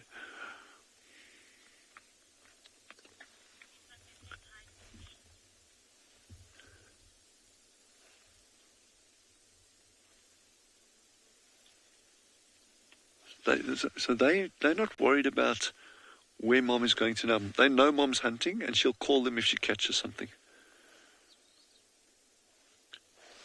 Watch.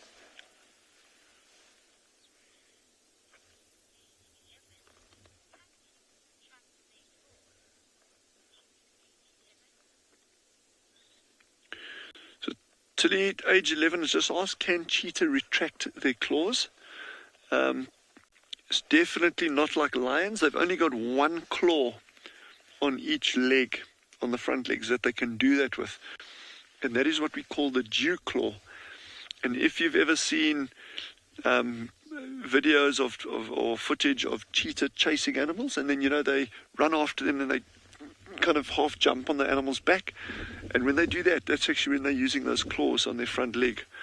And if you've got a cat at home, or a dog even, you'll see that little funny little claw, a little bit up the leg. That's what we call the dew claw, and that one on cheetah is retractile, or what we call protractile. So they can go in and out like a leopard's or a lion's or a tiger's claws. Watch. So all this behavior, all this playing, stalking, going carefully, it's all play behavior, but directed towards learning to hunt. This is all about learning to hunt, eh? No, he's hiding. Watch. And he should go for him about now. Come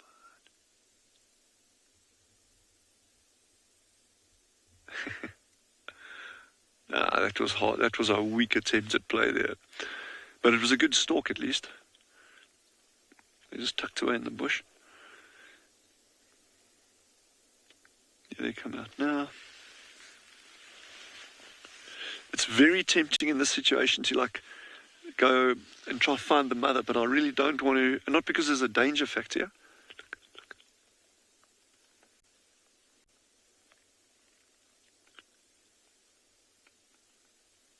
So that's all beautiful play behavior that we're witnessing there.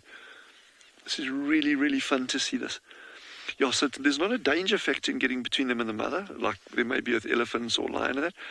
This is just out of respect for the animals and for what's happening in terms of the hunting. So I really don't want to impact on what Mom's trying to do in terms of catching something.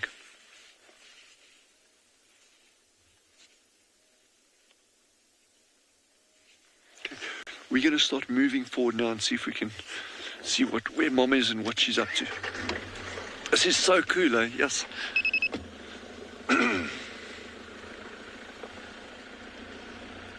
You'll see whenever we drive off-road, we always try as far as possible to keep on a game path if we can, and to avoid driving over trees and bushes and that kind of stuff. If we can, we'll always try to avoid doing that. You must always try to be as sensitive as you can if you are going to be driving off-road. It's not always possible, but Okay, so they've gone up this kind of rising ground over here. I can't see much, so Jean's got a nice viewpoint there, so he might just kind of guide us there if he can see anything. Okay, got you, thank you. If you can see a nice gap through here that we can get on, you just let me know. Otherwise we'll just stick on this little path here. Yeah, so it's always exciting following things like this. So.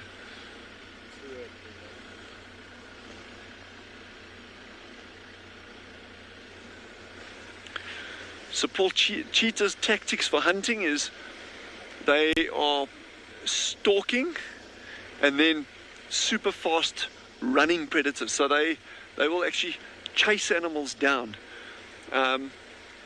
Whereas a leopard, and over a longer distance, whereas a leopard relies on stalking right up to an animal to try to get as close as it can, 20, 30 meters, even closer if possible. I've actually watched leopards catch impala where the impala actually walked literally onto that leopard before it caught it.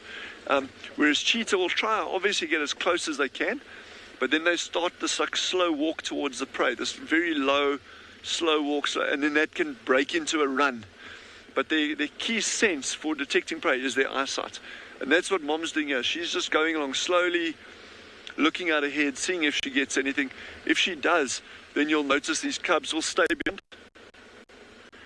And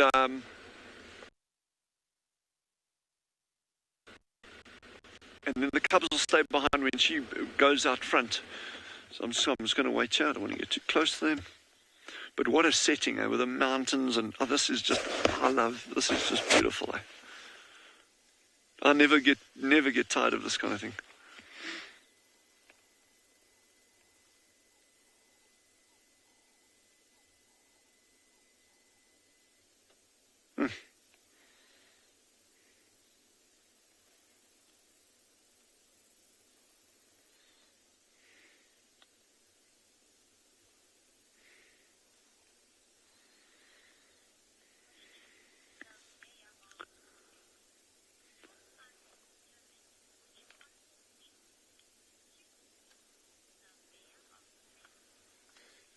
Ray of space.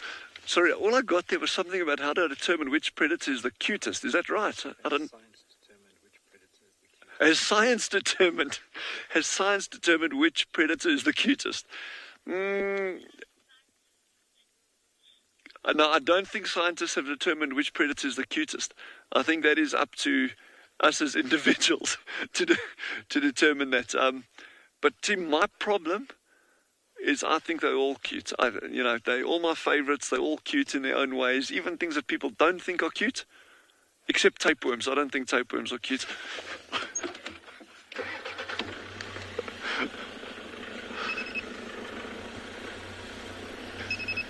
Yeah, there's Mel. Mel Gibson is still with us. You might notice he's getting some extra teeth there, but yeah, he's on cheetah patrol today. He's watching out for cheetah.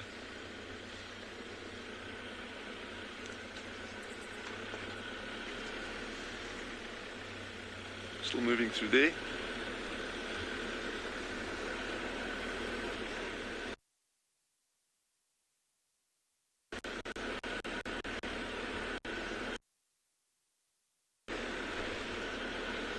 So remember,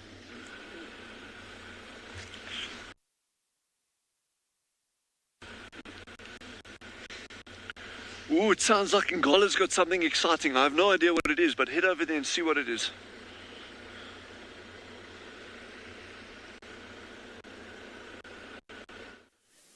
Okay, so what we managed to find deep inside of that bush is a lion. So she is inside of there. I'm not sure what you can see on the image. Okay, so it's quite hard to explain. Yeah, so pretty much in there, there's a lion. There's actually 3 lions.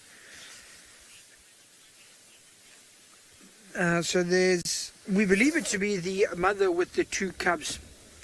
So I think if OD actually zooms out a little bit, and we look at the sand here, just right down close here. I don't want to obviously get out the car because there's a lion in the bush there, but you can see all of this over there. There's one further back next to the grass. Those are all tracks. Okay, it's a bit close for AD, but this is where we got tracking. So we got tracks here of the little cubs and the mother heading up there into that grass.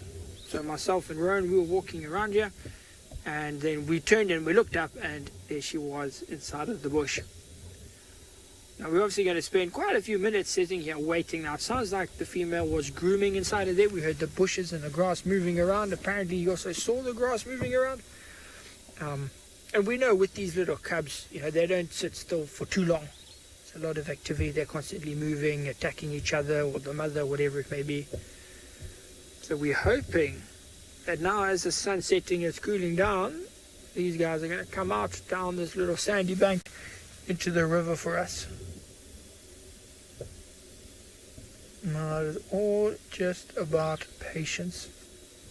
So if you were watching this morning, you'll remember on our drive that Rowan was still tracking that female, and we are not far from where, if you watched, you remember I stuck my stick in the termite mound. We're not far from there. So we were in the right area this morning. Oh, I saw movement. I'm not sure what it was though.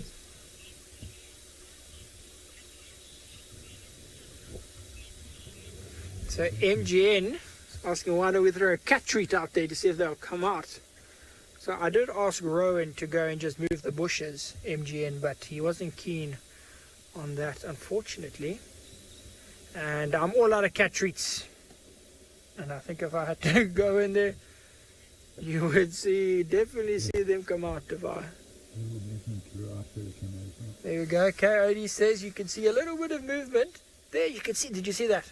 There was a pale, probably a paw that just flicked out there in the green grass. So that is the paw of, it looked fairly large, so I'd say that was probably the female.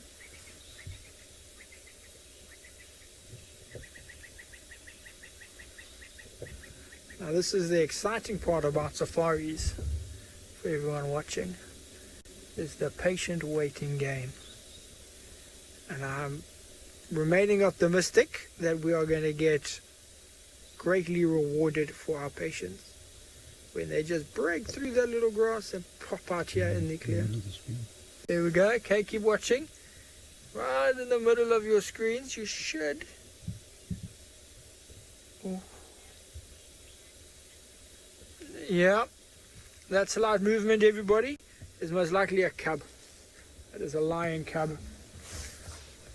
And now, if, you know, you just think about it, you know, we were chatting the other day saying, you know, lions, even though they apex, top predator, king of the bush, everything like that, you know, 80% of lion cubs do not survive to 2 years old. And they rely a lot on their camouflage and their ability to hide and keep still, especially when the mother's away hunting. And you could see in an area like this, now that he's zoomed out, you can see, how thick it is here. There's this one pathway that leads up there, but it's very, very, very thick. And even zoomed out, I guess, if you know where the lions are, you still can't see them. And if they don't move, they don't call, you know, especially if the mother's gone, you would never spot them. And they know that, you know, their best defense is to keep still. If you had to walk up that path when the mother's not there, and you didn't know the cubs were there, they would probably lie dead still. And you would walk right past, and you'd never know that there were 2 lion cubs a meter, 3 feet from you. It's incredible. And these bushes here are actually thorn trees. So that's another sort of added little bit of protection. All of those thorns. But it's always impressed me. I mean, a little bit of that grass is yellow, but there's a lot of greenery here. There's a lot of greenery here, but the lion's still camouflage. But while we wait, some exciting stuff. Sounds like the cheetahs may have been successful at Tswalu Kalahari, so we send you over there.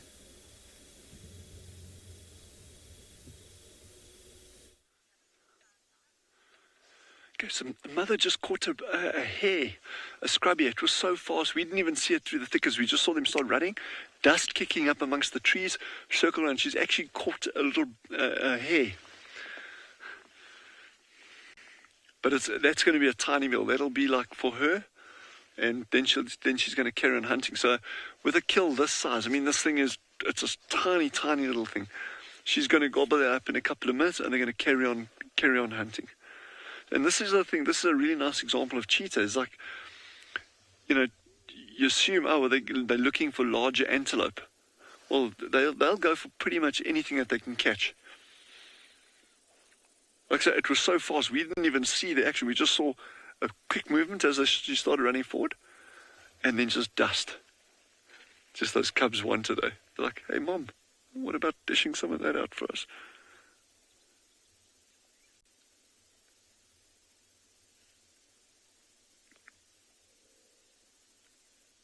So in the evenings on full moon nights, we've got a little mammal here called a spring hare that stays in burrows during the day, and they come out at night.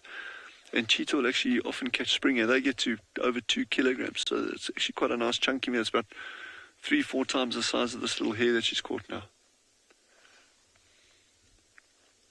I don't know if you can see that closer. I don't know if it's gonna. She might pick it up when she.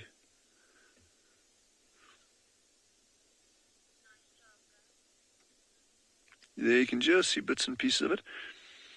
So they don't normally, especially on small carcasses like this, they don't normally pluck the hair. Whereas if you find a leopard kill, leopard are well known for actually plucking the fur before they start feeding. But I think this little one, she's just going to gobble this up. But you can see the cubs really want it. They're like, shame, man.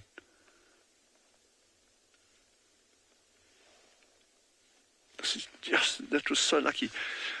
That's the challenge with cheetah kills, is just it happens so fast and it's over a distance. It's not like a lion kill that is like within a relatively small area normally. Not always. I mean, I've seen lions chase things for quite a way.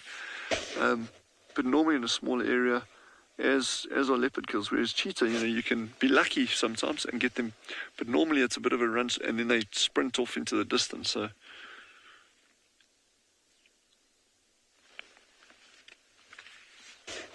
wow.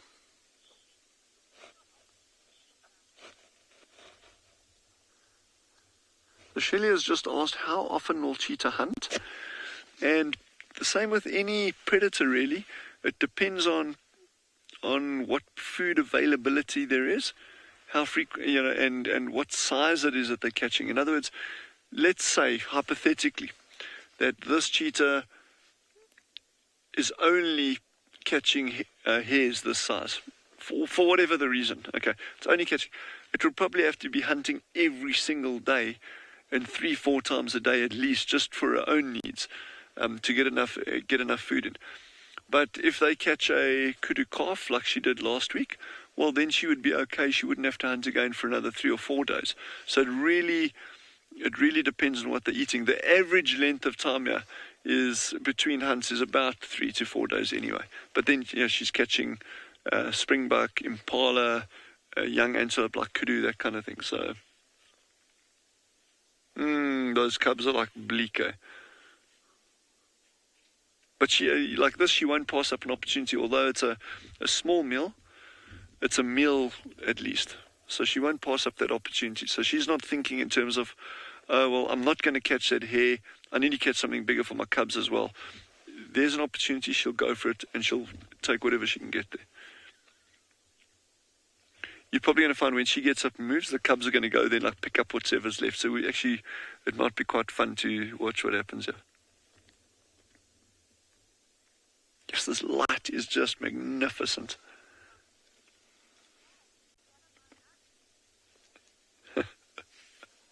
Yeah, well, Willie just made a comment, Mom, what about us? No, yeah, that's exactly what's happening here. Especially this youngster. You can see it keeps on circling around and around and coming back.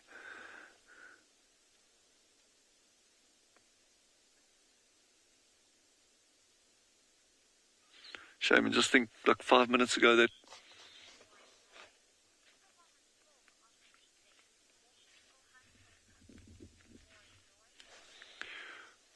Moinoi, that's a great question, because there's different levels to answer that. And the question there is, if mom is full, will she still hunt for the cubs? And to answer that in a very brief way would be to say, well, if she's catching small things like this, then she'll carry on hunting. It's extremely unlikely, and I think it would be very, very unusual if she caught 4 of these little things in a row. But if she did, I guess she gets to a point where she's full, and that stimulus to actually hunt isn't there anymore. But like I say, it's very unlikely that she'll actually only will keep on catching little things like this. So she'll probably eat this. She's still going to be peckish or hungry, and she's going to carry on moving, actually catch things for the cubs. Well, I think it's an interesting question. Again, it kind of brings kind of that cognitive thing in there. Would the mother, the kind of reason like that, and say, well, I'm full, I'm not hungry anymore, but I'm still, my cubs are, so I'm still going to go hunt for them. That's a different kind of level of reasoning there, and I don't think that would happen.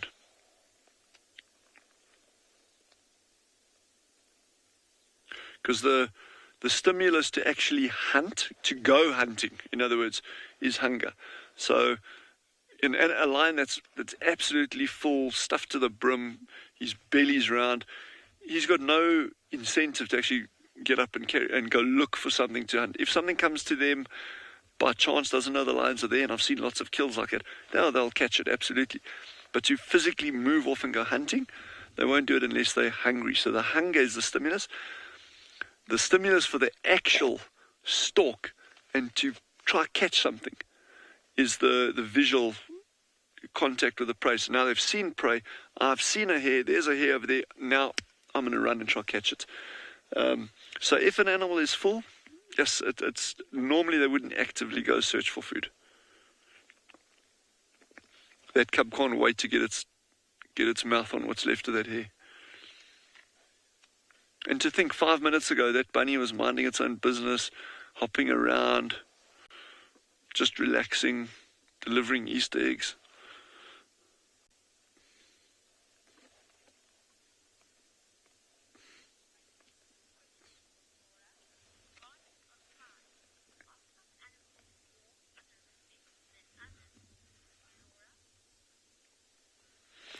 Sorry, I didn't get the question there, Laura.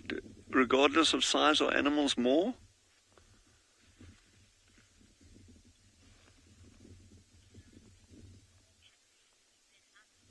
Oh, yeah, okay, geez. Yeah, that's a good question.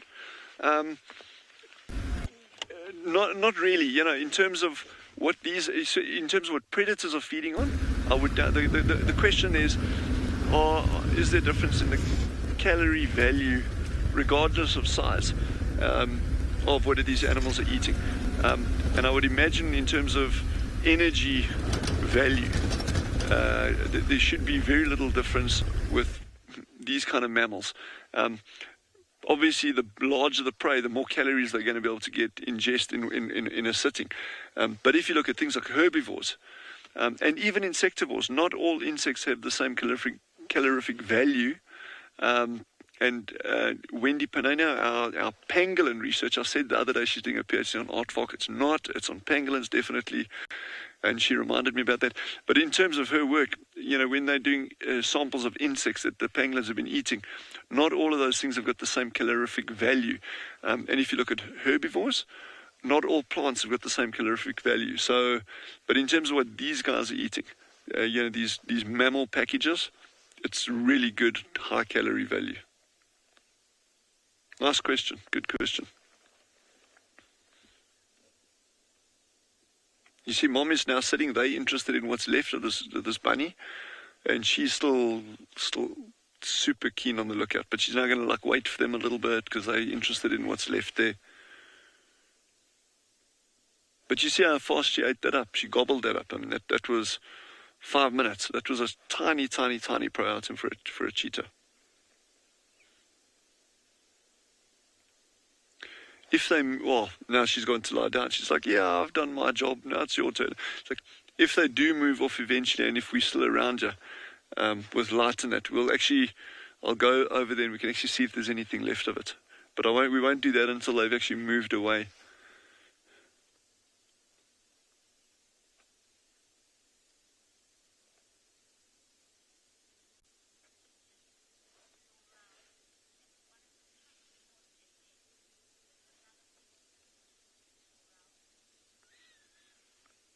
Laurel, no. If one of the cubs caught that hare, the mother would leave it, and they would feed on it. And I think that there'd be a lot more squabbling there, because you'd probably find, because the cubs know they're not going to interfere with mom. If she's got a small meal like that, and you could see they respected it, like, okay, we're interested, but we're not going to.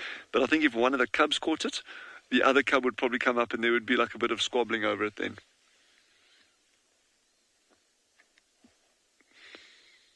Lions are the worst like that. Yes, they just box each other on kills. And yes, this is such a beautiful setting.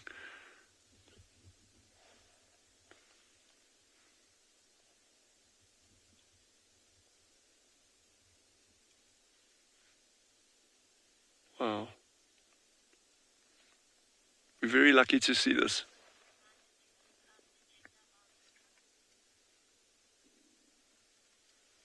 So these two cubs appear to be one male, one female. It's, you don't always, there's not always a 50-50 mix. You can actually get a lot more males born, and that's a very common thing amongst predators, that have a number of cubs in a litter. Like if you take a honey badger, for instance, they normally only have one cub at a time, and they're not called pups; they're called cubs. So that could be male or female.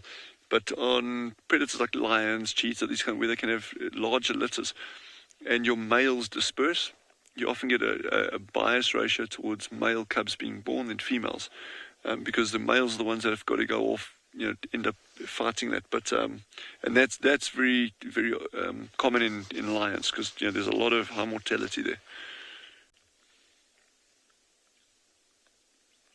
Oh, they just relaxed now, nice and relaxed. But they'll go hunting again soon. It won't be long, and they'll move off. That was like her snack. That was her exercise snack. I'm seeing something up on the mountain there. I just want to see what it is. Oh, okay. Do you want to have a look at this mountain zebra? If any of you have ever seen a mountain zebra, or actually if any of you haven't, here's a cool thing. It's going to be like a little dot, but it's just quite fun. We're keeping our eyes on the cheetah. I promise you we're not going to go anywhere. But Jandra, on this low ridge in front of us here, and this sloping ridge, look on the highest point there. You'll go straight in there. Yeah, and go up now. You see those little white dots? Yeah, here we go. Yay, look at that. So I was hoping we were going to see them at some point. So those are...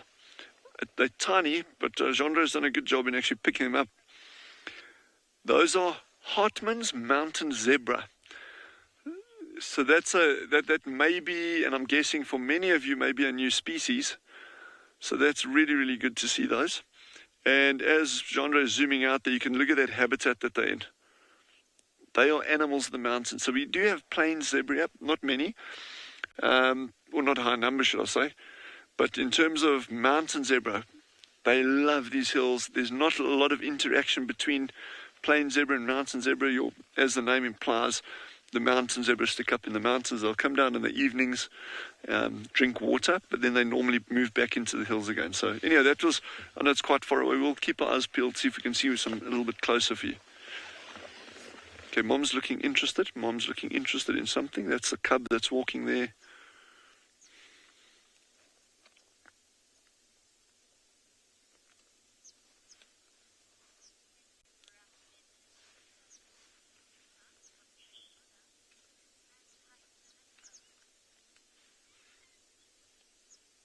So we're just going to sit patiently, nice and quietly. But it sounds like Trish has got some good sightings down at Djuma, so head over that way.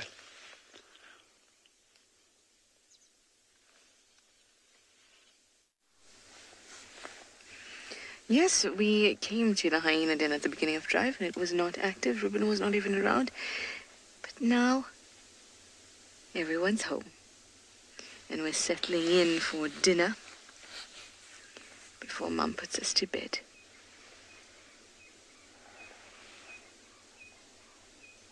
They're just lovely. And I've always wanted to show you the way they feed and how they don't feed in a typical way, where one dominates over the other,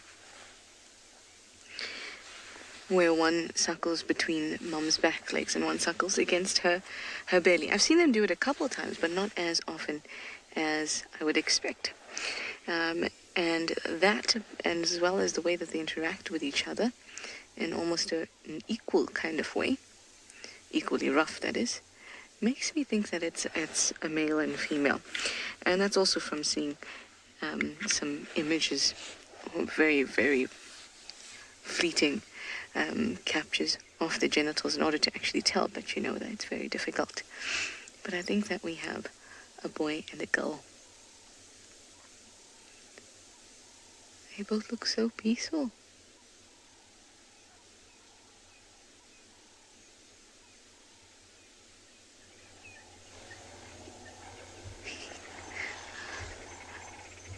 I could hear voices nearby, and obviously Ribbon did too. And when she was satisfied, that it's just human voices. I saw her do a bit of a tuck and close eyes again. Oh, look at this.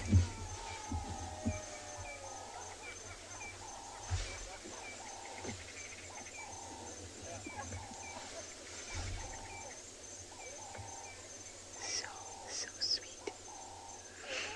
Hyena's milk is really, really a mean mix of high protein, high fat. Mean in the best possible way, as in strong, for these cubs. So they're getting a high fat content, high protein content. I think actually it's got the highest fat and protein of any terrestrial carnivore in its milk. And they need that in order to grow big and strong.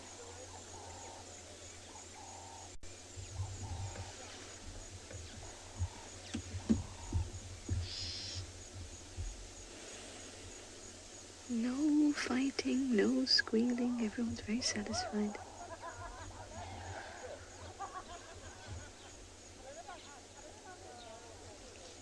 I guess they're enjoying the laughter of the humans. Oh, there was a little, almost sibling-like hand over.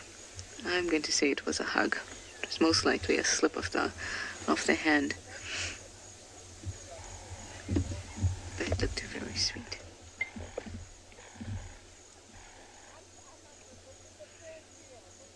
Look at those spots.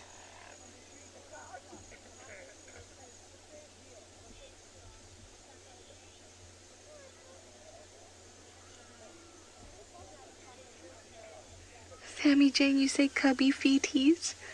Nothing like some cubby feeties. These paws are ridiculous on cubs. They just are gorgeous.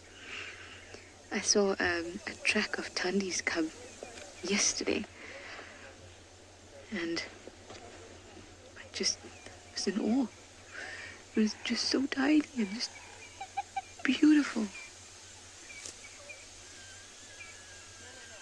There's other hyenas around, I can hear them.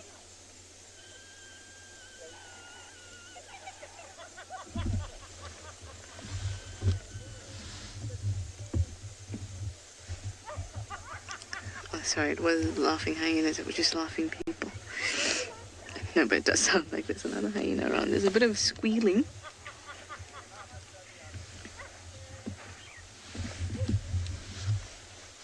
In the background, and there's a really high-pitched one that's coming from one of the cubs, but you won't be able to hear it just yet. It's quite interesting that she's trying to sit away from the den entrance. Well, I suppose after a while sitting in the same position must irritate her. And with her moving away from the mound, it means that the cubs will start to venture away from the mound too.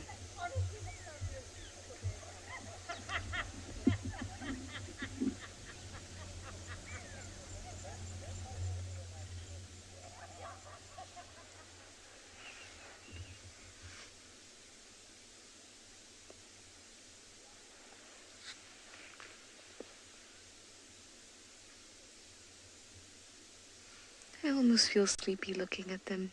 They look so at peace, so warm, and everybody's safe and happy and together.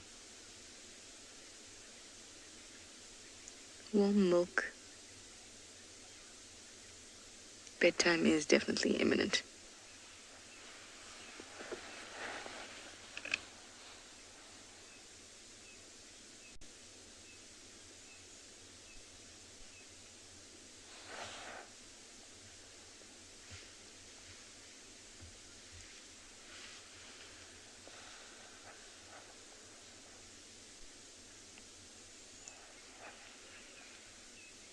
Now you say these cubbies are put to bed? How sweet if we would have to carry them into the mound, to the den. But they'll be up in arms as soon as the milk truck closes up, regardless of how sleepy they are, because that's just what babies are like. More milk, the better.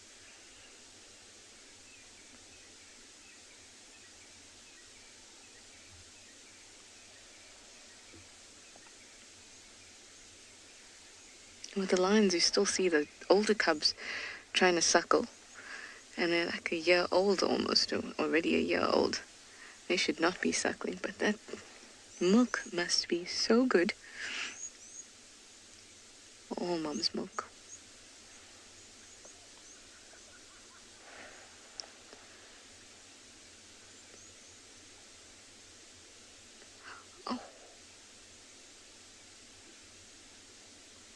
They look so warm and cuddly.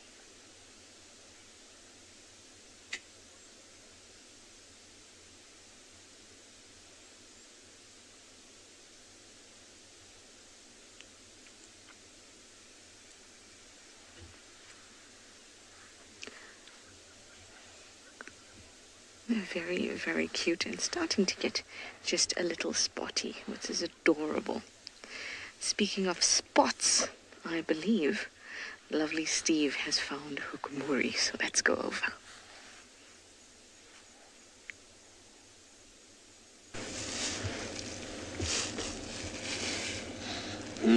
Well done, Londeka. You could tell it was Hukumuri just from what we showed you. Welcome back, everybody. We have come back onto Djuma after unsuccessfully being able to track down the lions. Don't know where they went to. They went into a block, and we thought to myself, well, there was a male and a female leopard on the property earlier today, and they were hiding up. So let's come back onto Djuma and see if we can find them. And, well, look what we found. We found Hukumuri. What a legend. He is a beautiful, beautiful male leopard, and he is on his own, which means that something's happened between Mawati, himself, and Shadulu. And they've probably all just said, okay, we've had enough of this nonsense. Let's go about our business.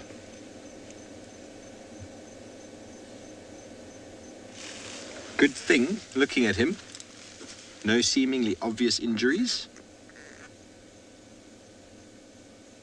He has been through the wars, this gentleman. You'll tell that his right eye is completely covering over, becoming very opaque. He nearly lost it in a battle, we think, with Hosanna, my favorite leopard of all time. And then he had a huge hole behind his left ear that we don't know what happened. The speculation is he got attacked by a lion. Speculation he got attacked by something else. And he had a huge hole in the head. And it almost seemed like you can even see his brain cavity. And a lot of people thought, oh, that's going to be the end of Hukumuri. But as you can clearly see, everybody, well, apart from being a little bit scraggly and a bit beaten up, he still looks very, very good.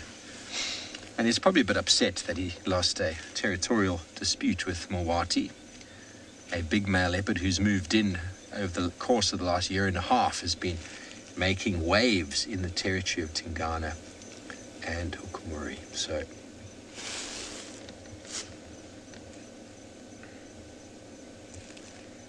very blessed.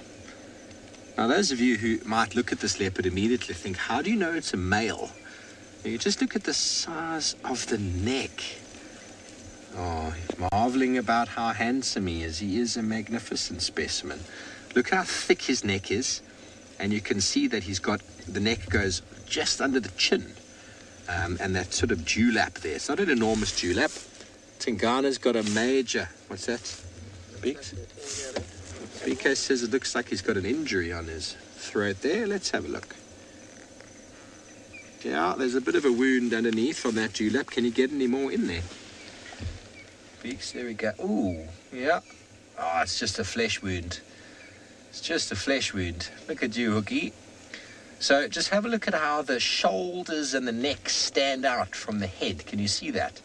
The shoulders are almost broader, like broader than the head on one side. Now, a female is very elegant, a very dainty neck. And if you just happen to come across them and you're not sure, because when you identify an animal, you normally tell people on the radio, whatever it is, I found a leopard.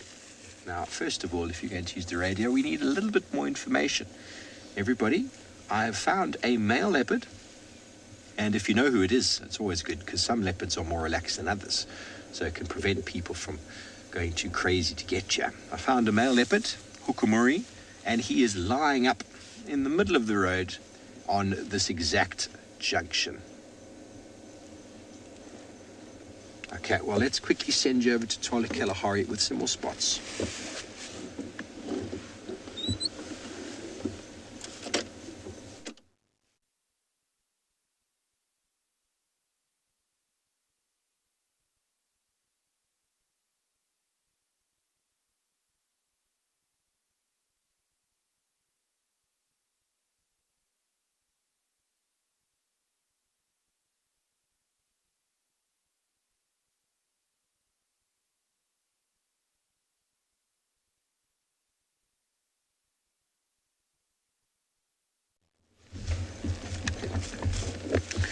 Welcome back, everyone. Unfortunately, there's some technical issues going on the other side.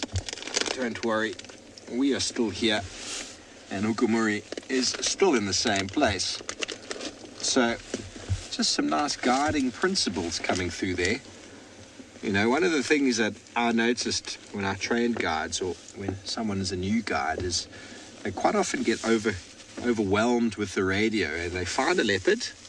Now, bearing in mind, you're in an environment where there's other people who are willing to come and see and keen to come and see. So you pick up the radio immediately, and you haven't even identified who it is, what they're doing, if they're relaxed. And bear in mind, as soon as you announce something on the radio, other people are going to say, hello, I'm very keen to come and join you. Now, what have you done? You haven't given enough information. You don't know where the leopard's going, if it's relaxed, if it's a lion, if it's a pride of lions, or do they have a kill, anything like that. And immediately the radio goes crazy, and then you don't even have time to talk to your lovely guests at the back and say, hey, sorry everyone, I can't talk to you. The radio is too busy. Let me talk on the radio. So remember to enjoy a moment or two with the leopard. And then once everyone's established, you've explained that you're not going to get eaten alive.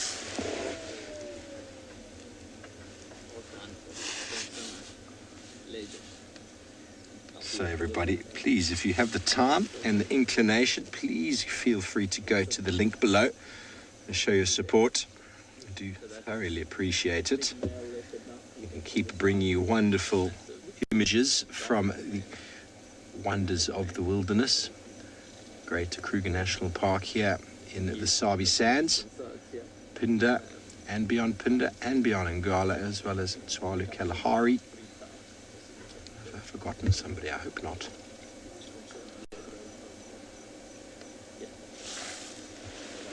Okay, so we do have another vehicle that's joined us now. So I'm just going to try and move over slightly. Can you guys see all right? You can see. Oh, cool. Oh, good. I got a good spot. So it's all about, guiding principles, guiding ethics. You obviously don't want to drive onto the animal. That's obviously not ideal. You want to view the animal as healthily for yourself, for your guests, and for the animal.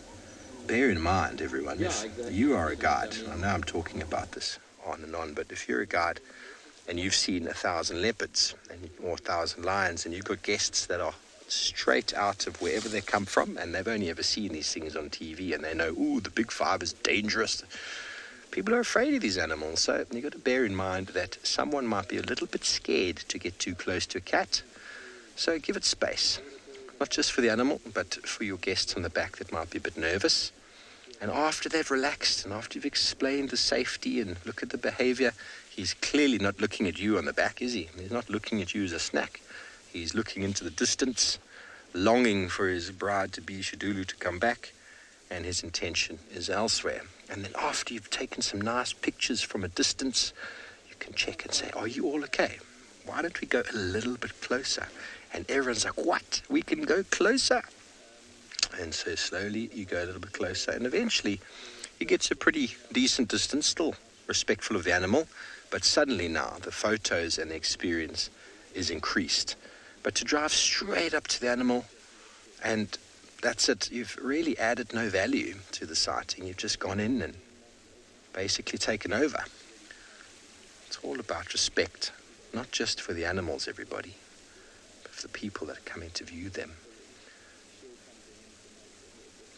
Hukumuri is seemingly quite bored with my conversation.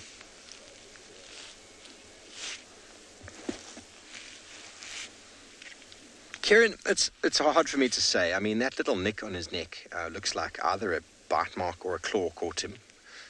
But it also might be a residual mark from something when he killed something, a horn of something, I don't know. I didn't actually see him mating when he was with Tswalu. She tried to mate with him a couple of times, and he refused. He was more interested in chasing Mulwati. But if the males had interacted, there would be a lot more than just a little nick under the neck.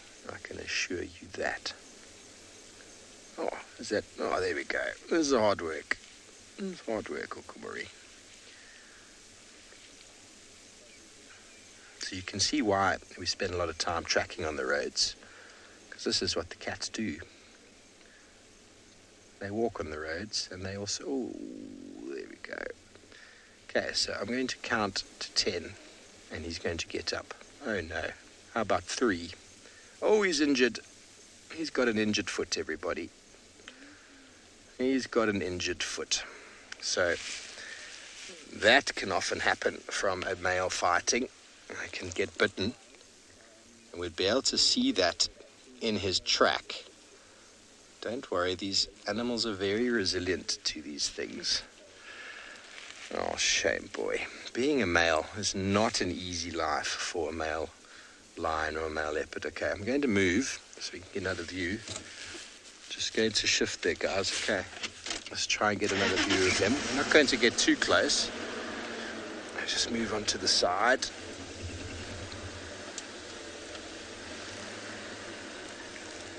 Shame. So he's walked here. It is sad. Don't worry. It's not a Hukumuri. It's a male leopard. He's doing what he does. Let me go through here, Beaks. So we'll come around that little edge. Sorry, everyone. We don't want to go too close to him, so we rather pick the path of least resistance, and that's around this bush. Oopsie. He loves this little area. This is an area we always come and check. So when we came back on, we came and had a look. Found some wild dog tracks from this morning, and then there he was. Not going to be able to get too far with that foot. And looking at it, it doesn't look like it's too swollen yet.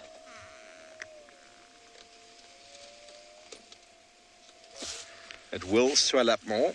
So sometimes these animals will bow out because of the injury.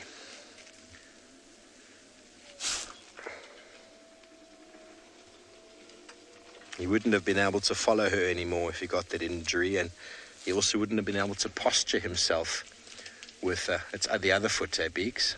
It's that foot there that he's leaning on. Yeah, his right front foot. But everybody, don't fret too much, because we've seen the evoker male, dark mane, recover from an enormously badly broken foot, and he seemed to just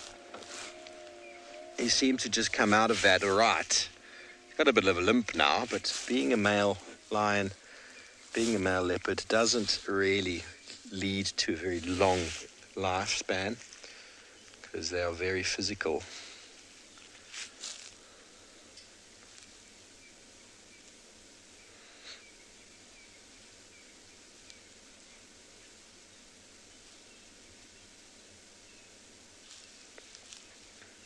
If he was lying there, we wouldn't have seen him, BK.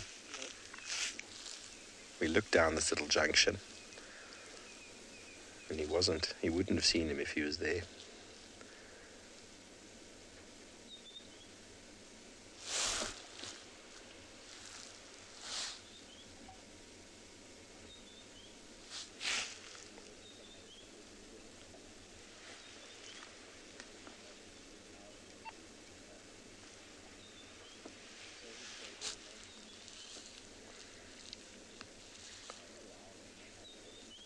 So it must have happened on Djuma last night, his injury, because Lorimer, he is holding his head up high.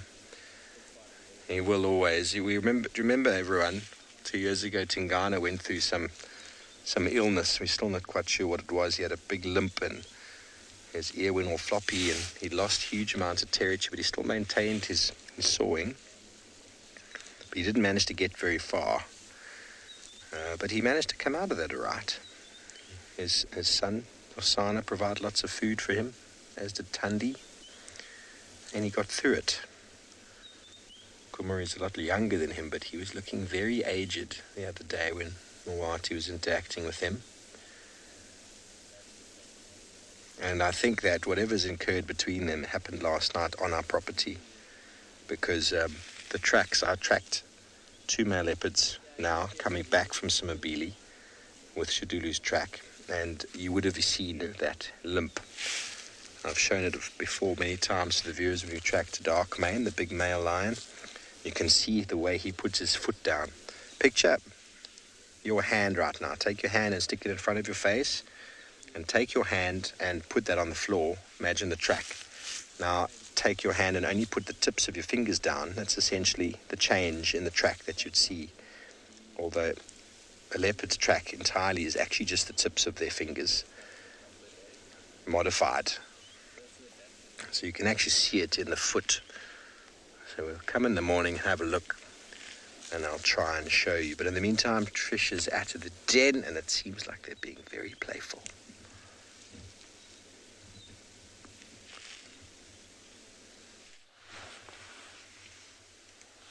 How awesome to see the hook.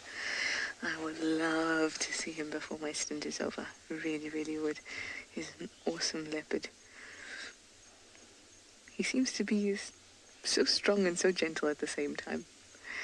Now these two have almost finished feeding, having a bit of a rough and tumble, and then I think they're going to turn in.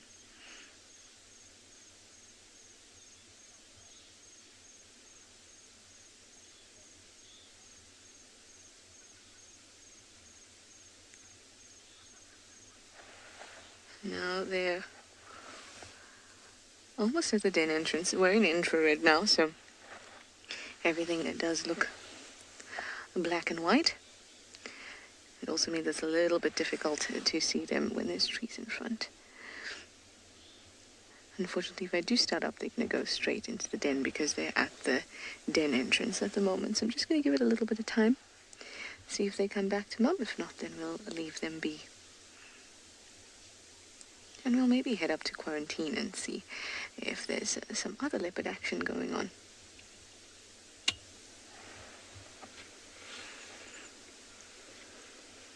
Here is exhausted ribbon.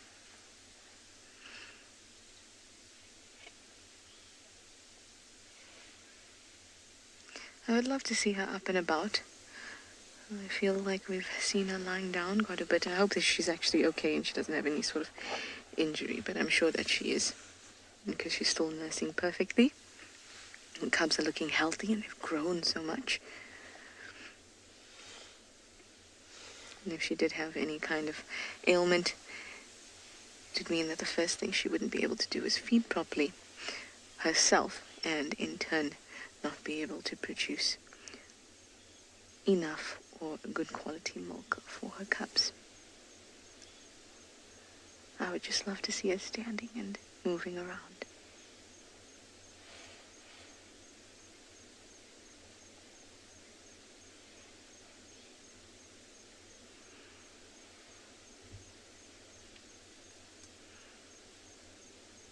One little one has retreated. Time to sleep.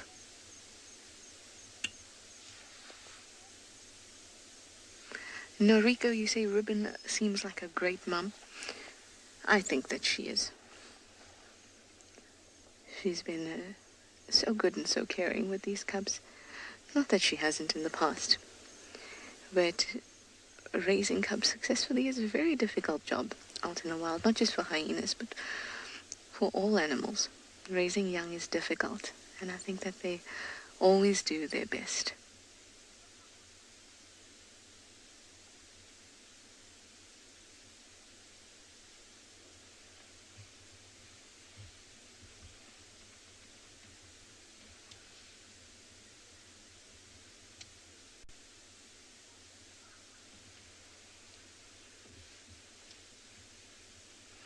Sundowners are still going on in the background. Hi, Norigo. I'd like to know if the cubs have names yet. Not officially. We are really the only people that name the hyenas and the cubs in the area. And we'll wait it out a few more months before they're named. And that just comes down to the fact that cub mortality can be high. And in my personal opinion, I think that it's nice to get a feel for their personalities before we go ahead naming them. But usually, we try to go in vein of the mum's name.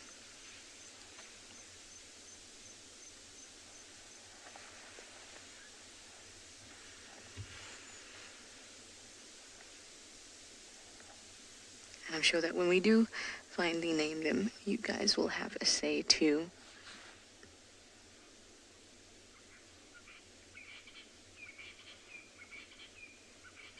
Hi, Pierre. You'd like to know if there's a naming structure? Well, it's basically what I was saying to you before, is that there's a bit of a theme. The last set of cubs, Pretties and Junes, and as well as Ribbons, the last set, they were named after the languages, African languages, Southern African languages, and that didn't go in the usual naming structure, which was usually the mother and then a kind of in the same theme, so like corky, since we thought like bottle cork or wine cork, we named her little one Plonk.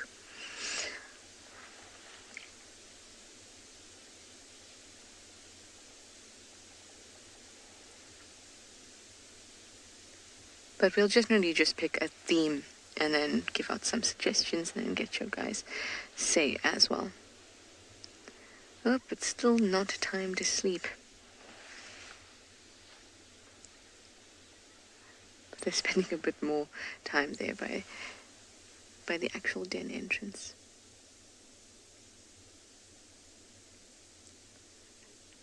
At least it's really easy to see them in IR because they're these gorgeous little black balls of fluff.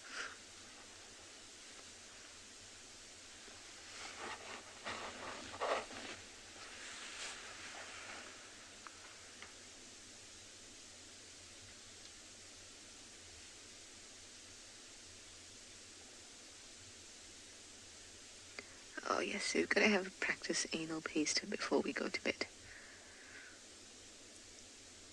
Because I'm a big hyena.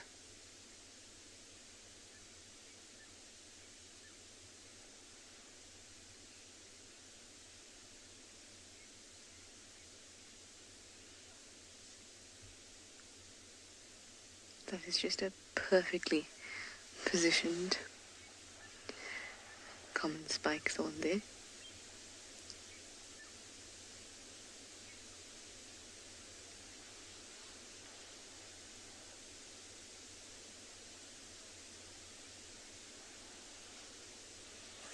Moi Noi, you'd like to know at what age the cubs will start going out with the clan at night.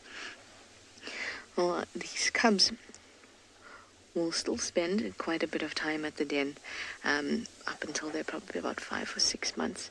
And at that time, they'll start to eat a lot more meat. In fact, they'll start chewing on things from now. But their diet will consist mainly, or a lot of meat, by about 6 months. But still, mum's milk very much till they're about 1.5 years or just under. But they will not participate in hunts just yet, or at least not go around with them in the evening just yet. Because remember, if there is a cub around, there's just an extra liability at night if you're hunting.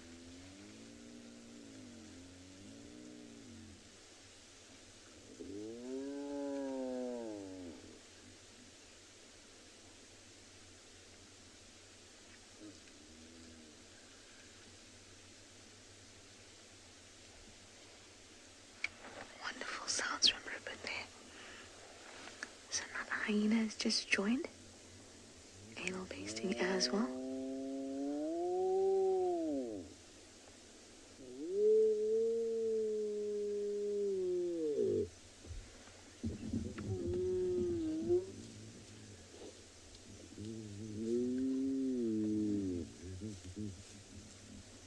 Really, really awesome sound.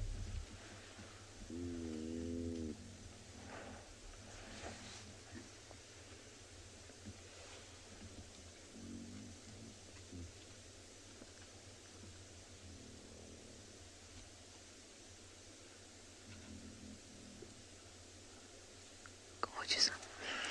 Lots of anal pasting going on from that other hyena. I couldn't tell who it was just yet.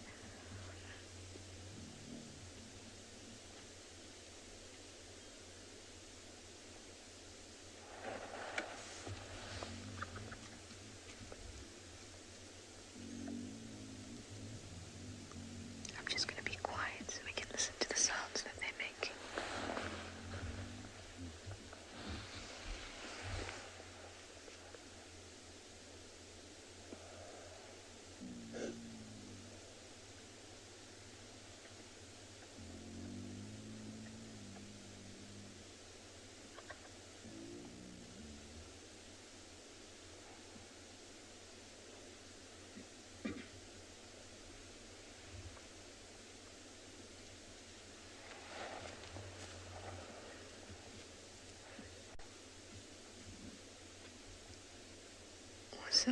Awesome sounds. Just wonderful. Well, the two little ones have gone back into the den. It's getting quite dark, so I'm going to head up to quarantine. I'm going to send you over to Tswalu Kalahari with Dylan. Apparently he has a jackal munching away.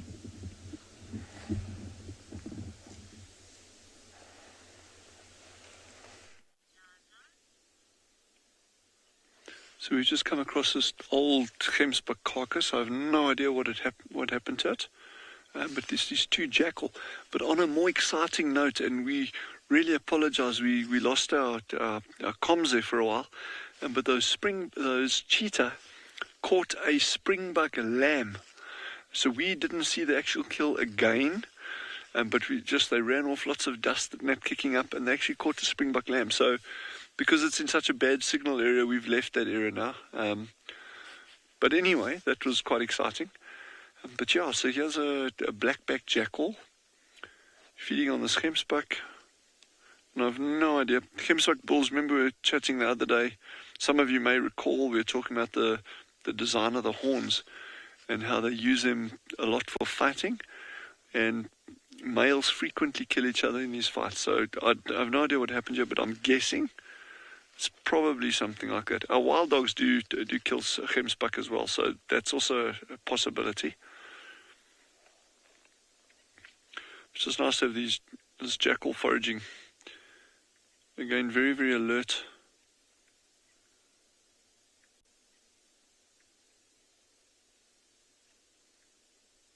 It must be, I think there's something else around as well, because he keeps looking, eats a little bit, and he's like watching. Sure, that thing's got quite a ripe odor to it. Sure. Oh, they are beautiful animals. I mean, look at those colours and those patterns. I know I think it might have been Tristan or someone, I'm not sure, they were talking about the coat patterns on jackal and how well camouflaged they are. And they certainly are. Yeah.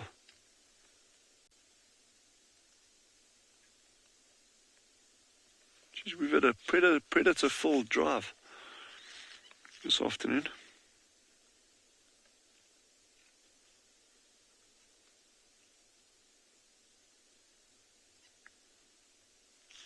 So it's interesting that he's not turning around at all. You'd think if he was nervous about something, unless he knows that there's something down there in the direction that he's watching, either that or he's just more interested in the food than actually looking out around him properly. Wow, look how razor sharp those horns are. I mean, GCM, you can see that's got a single purpose. There's no fancy shapes on that thing, or I mean, that's not for show, that is for fighting. Sheesh.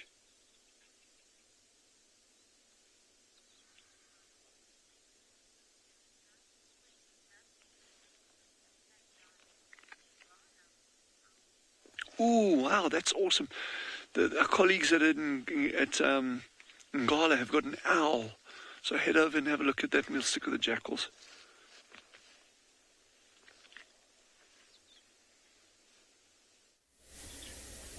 So indeed we do. We've managed to find a spotted eagle owl. I said there, oh no, don't fly, don't fly. Oh, kidding me. So we've been sitting here for like 5 minutes with this owl just sitting in the tree relaxing, and obviously it flies away. But that was a spotted eagle owl. And obviously now being an owl, this is when he's coming out, he's hunting, he's looking, little rodents, maybe even a small scrub hare. That's the sort of food that he would be going after at the moment. And we know, because I'm not sure if you saw there, but when he looked sort of in our direction, you could see he had these big tuft of ears here just above his eyes. And then just his general size, and would tell us that it is a spotted eagle owl. You know, the only other owl that we really get here with that sort of size and structure would be a Varro's eagle owl, but they don't have those ear tufts, and they're also very unique, or not unique looking. You can tell that it's a Varro's. But that one was indeed a spotted eagle owl, very beautiful. It's been a while since I've seen one of those. We actually were following him. He flew to like 3 different trees before he settled over there and let us actually put the light on him, or close to him at least. What we were doing though was looking here for leopards. Having a look. This is what we call Big Bend. It's the name of the road. It does a big bend. But it's a very thick area. I don't know what you can see in the light, but it's very dense. There's a lot of trees, a lot of bushes. And the river is just off to our right hand side, not very far.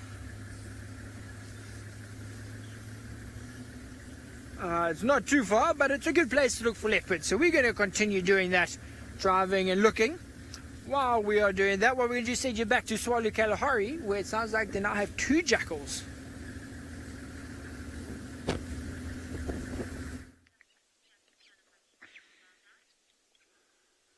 So the second jackal has just arrived, the one that Chandra has in frame now. I don't know if these two are related. They are cooperative breeders, so you'll get a dominant pair within a territory and their youngsters. But when this jackal started approaching, the other one immediately started flicking its tail in agitation. They flick it fast from side to side, ears back, and started snarling. So it tells me, like, yeah, maybe that's not necessarily related to these ones, to the one that's on the kill. So I'm hoping he tries to approach a little bit closer, because then you'll see that reaction very, very clearly from that other one. But again, you can see how well this works in terms of kind of keeping their distance. This is like a great example of social distancing, where that one feeding on the carcass, he's just warned the one that came in. So listen, I'm here. Don't come closer. I don't like you. Look at that. Look. You see that? Okay. Oh, I've got a flea. That was embarrassing. He started trying to put on this manly display of aggression, and then a flea got to him. But yeah, so he'll warn that other one, and then they'll keep the distance. But once that one's finished feeding, he'll move off, and that'll give the other one the opportunity to come in. So there's no need to actually have this physical contact, physical aggression. On bigger carcasses than this, if you see like a dead giraffe, dead elephant, buffalo, that kind of stuff, where you can actually get multiple jackals feeding on the same carcass at the same time, just because of the size of the carcass, then you've obviously got this like much closer proximity of the jackals to one another, and then you can get some really aggressive interactions that was pretty interesting to watch.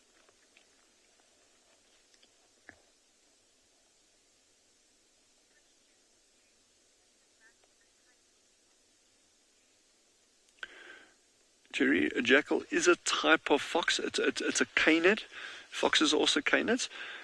We've only got one true fox, like real fox, in South Africa. And that's what we call a Cape fox, or it's also known as a silver fox. And that's a small little guy. It's like a third of the size of these jackals. Adorable little animals. If we're very, very, very lucky, we may even get to see one over the coming weeks.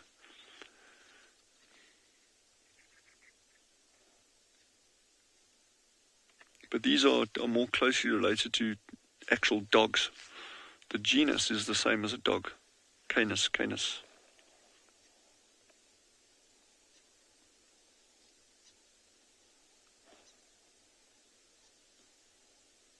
Oh, just tugging away nicely.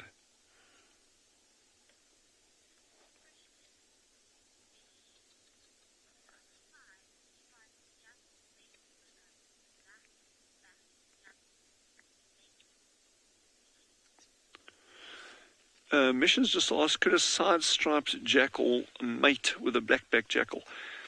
I would guess they could. I'm not aware of any instances of that, but like I say, I mean, I'm an absolute generalist. I have no speciality in terms of field, so I can definitely find out about that as well. That's a very, very good question. They are very closely related in terms of species, so I'd imagine that they'd be able to breed. The question there for me would be, would any of the offspring from mating between side-striped and black-backed jackals actually be fertile?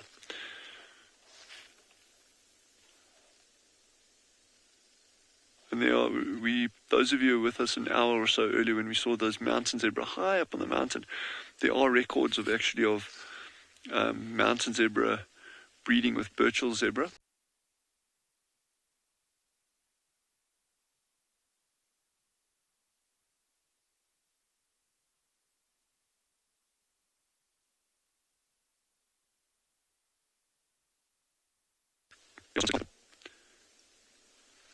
I think head back to our colleagues, and one of them's got a leopard. I think it might have been Steve has a good leopard sighting.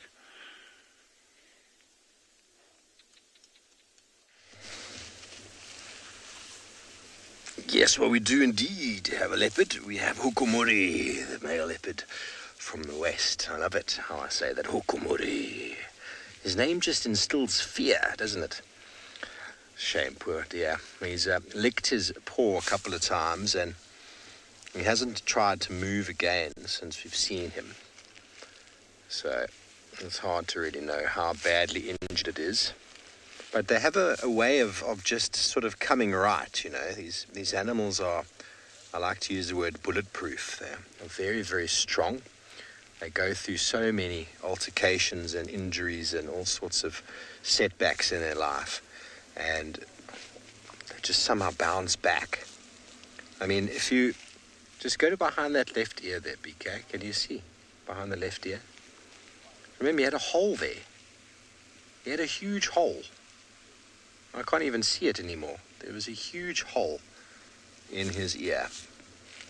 And that's gone. We thought that was going to lead to serious infection and he was most likely going to die. But next thing we knew, it was stitched up and he was all good again. You might hear a vehicle approaching. We just got another vehicle coming into the sighting. Everybody wants to see hukumuri, of course. Why wouldn't you? I don't know if I can't remember everybody. Was it the right ear or the left ear that he had that injury on? Somehow think it was the left. Hard to say. He thinks I'm being very boring right now.